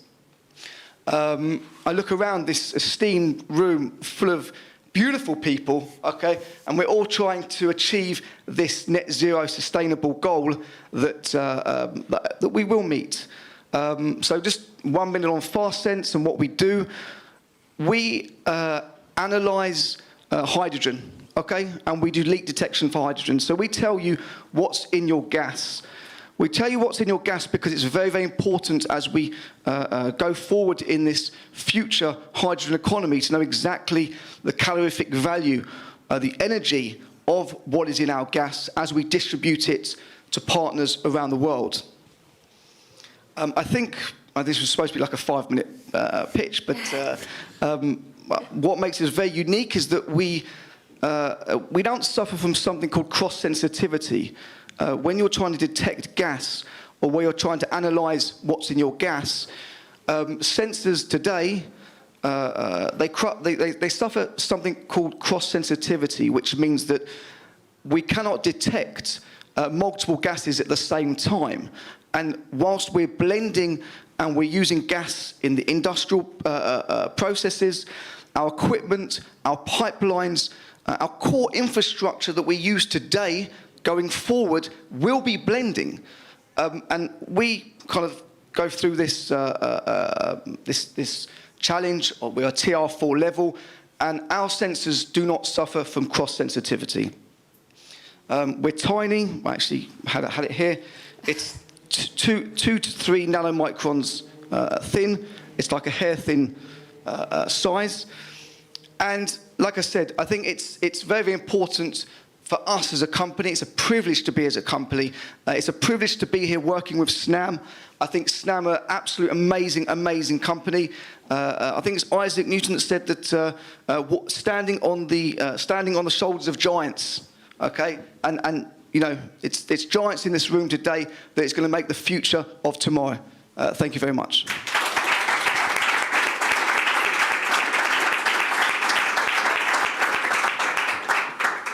Okay, thank you, David. Let me ask Stefano to have the honor to please give the award to the first startup. Yeah. Pleasure. For you. Thank you very much.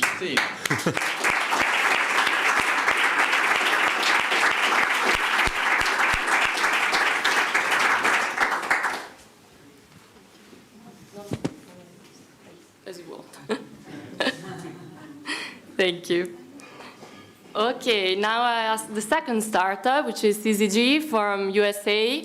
I'm calling here the CEO of CCG, Trevor Best.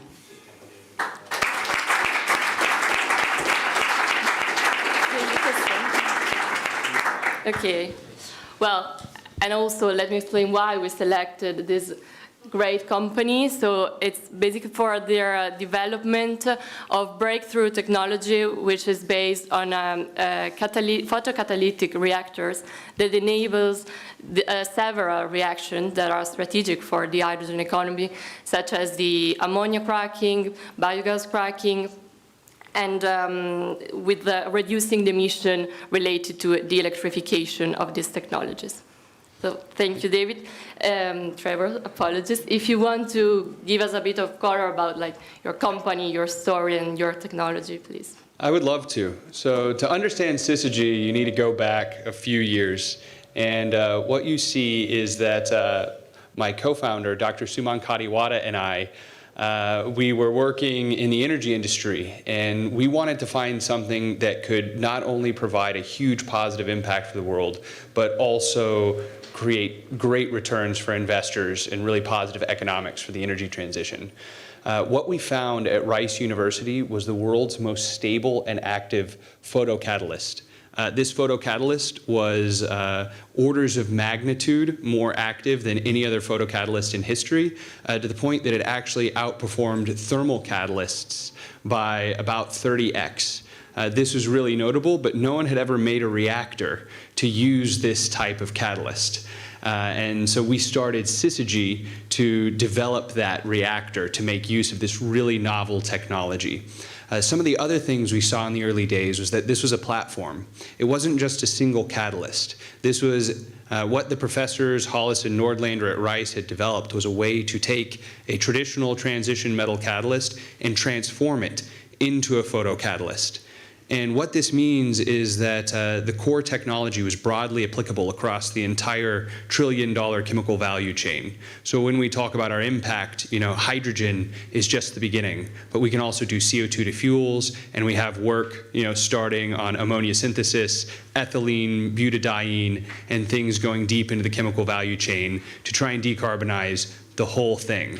So starting in 2018, we raised $1 million, and we quickly achieved 30% energy efficiency with our photocatalyst using some very efficient artificial lights powered by renewable electricity. 30% energy efficiency was notable because it started to set world records in the field. Groups that had received hundreds of millions of dollars were struggling to get out of the teens, like 19%. And us coming in with less than $1 million, achieving 30, was notable. Since then, we've scaled up the technology from TRL-3 when we found it to TRL-7 today, where we have reactors that are operating above 70% efficiency, that are tied in with integrated balance of plant, with control systems, and all the supporting infrastructure needed. This is actually a very, very exciting week for me. Tomorrow, we are shipping our first reactors for a paid project that I'll tell you about in a second. And we are also receiving the core of our commercial reactor that we will be putting together this summer. That is a TRL-8 reactor. Last year, very successful year for us. We successfully raised a $76 million Series C. We have grown our team to 100, and we are poised to enter the market. We have 3 field trials. The first one is 3 of our smaller reactors where we are turning CO2 into jet fuel. This is with Equinor and Sumitomo in North Carolina. The second one where we are doing ammonia splitting with Lotte Chemical in Ulsan, South Korea, with our full-size industrial reactor that will come online in the beginning of Q3. And then finally a third project with an oil major in California to also do the ammonia splitting reaction. What this award means for us is actually huge. Our technology has a tremendous amount of potential, but we are nothing without our partners. And you heard me talk about deployments in the United States, you heard me talk about deployments in Asia, but we do not have any deployments scheduled for Europe yet.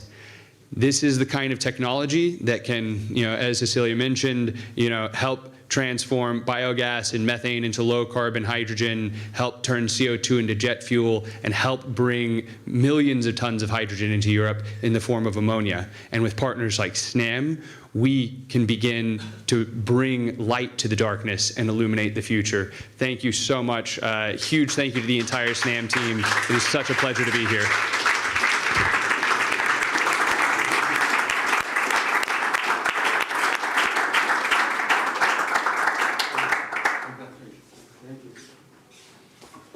Thank you, Trevor. Yeah, last but not least, we have Beyond Scroll, which is our special prize, Tech of the Future. So I'm inviting Marianna Figueira, the CEO of Beyond Scroll. Thank you.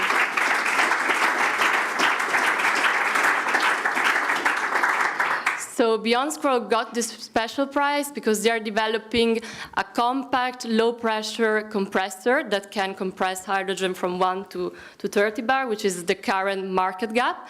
So we see a lot of potential here and the potential synergies also with our associate Kubogas. And also they have the potential to increase the efficiency of the electrolysis process. So, yeah, if you want to take the microphone and tell us about Beyond Scroll, please. Thank you, Cecilia, for the kind introduction, and good afternoon, everyone. So first of all, I would like to thank Snam and the whole HyAccelerator team for appointing Beyond Scroll as a winner of this award. It is an honor for us to be here today. So to tell you more about our company, I would like to start from the name, Beyond Scroll. Scroll is the core component of our technology. It basically means a spiral, and is the technology that Dr. Luis Mendoza, co-founder of Beyond Scroll, has been developing during the last 14 years at several research institutes and universities in Switzerland and Europe.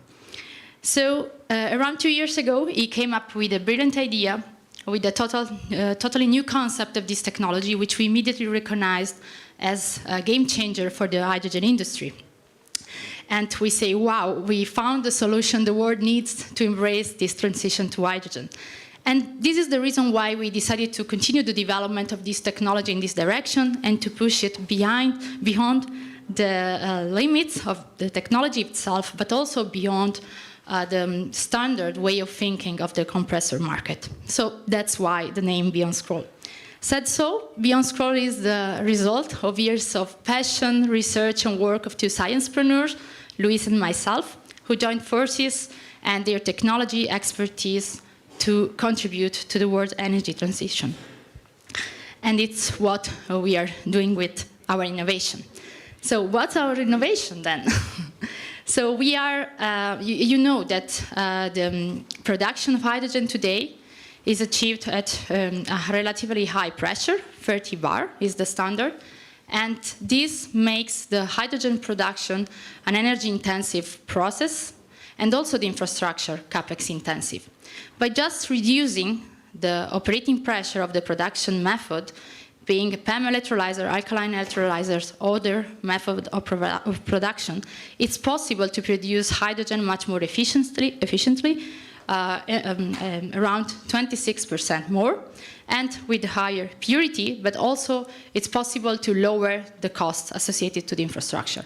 And it's exactly what we are doing, what we are enabling with our novel oil-free scroll compressor, which is capable to compress hydrogen from very low pressure, thus filling the gap on the market from 1 to 30 bar. We call it the Green Hydrogen Efficiency Booster. And today, we are based at EPFL Innovation Park. We are, in fact, a spin-off of the École Polytechnique Fédérale de Lausanne. And we developed our first prototypes. We validated our novel manufacturing approach by fabricating different prototypes with different sizes, from microcompressor till medium and large size compressor. And now the next step is to engage in tests in operational environment and with pilots with first customers, and that's where our collaboration with Snam and Kubogas becomes important because we have the technology, we have a core component to make the infrastructure for hydrogen efficient and affordable, and Snam has decades of experience in developing and managing distribution and storage of energy. So this is the perfect match, and we aim to position ourselves as a reliable provider of low-pressure compressor for Snam and to build together the green hydrogen infrastructure of the future. Thanks a lot again for this award.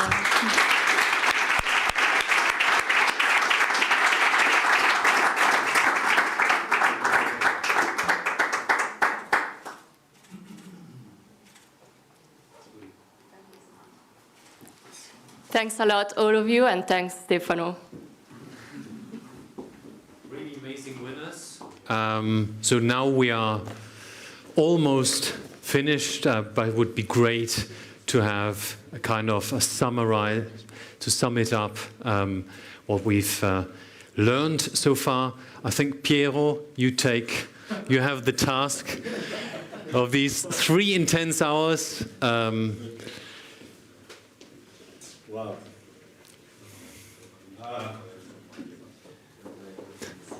Well, look, I mean, I'm gonna be very quick. I mean, it was a fantastic day, really.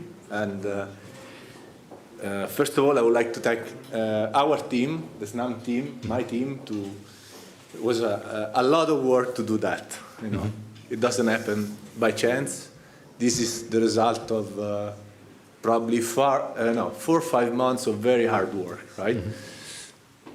And I want to thank also all the guests who have been very proactive and the people who are here. So I heard a lot of things today, and it's always good to hear Jorgo, and its attitude towards hydrogen gives me energy about what we need to do next. And I have a solution also for your TAL, but it's a different one. I can tell you later on. I already thought it. I have an email of last night that can prove this. By the way, I know the TAL pipeline very well. Anyway, no, I think it was a great day, and I think it's about time to really go after, celebrate, have a drinks. And what we're going to do, in any case, we plan to have some follow-ups, concrete follow-ups, especially for the South Corridor, in means of practical terms, how we're going to get into that. So that's what we're planning to do. We decide with all the partners of the South Corridor to have a one-pager document. And I will appreciate also Hydrogen Europe contribution to that, to put everything together, because we have heard a lot of things, but we are very concrete people, so we want to be concrete. We are concrete in innovation, we are concrete in delivering projects, and we like to make things happen. So thank you for your managing the day very well, and I would like to invite everybody to the drinks, and let's see you next year. Great. Thank you so much. Bye-bye. Thank you. Ciao. Grazie. Ciao. So now we have a networking here, right? Yeah. Perfect.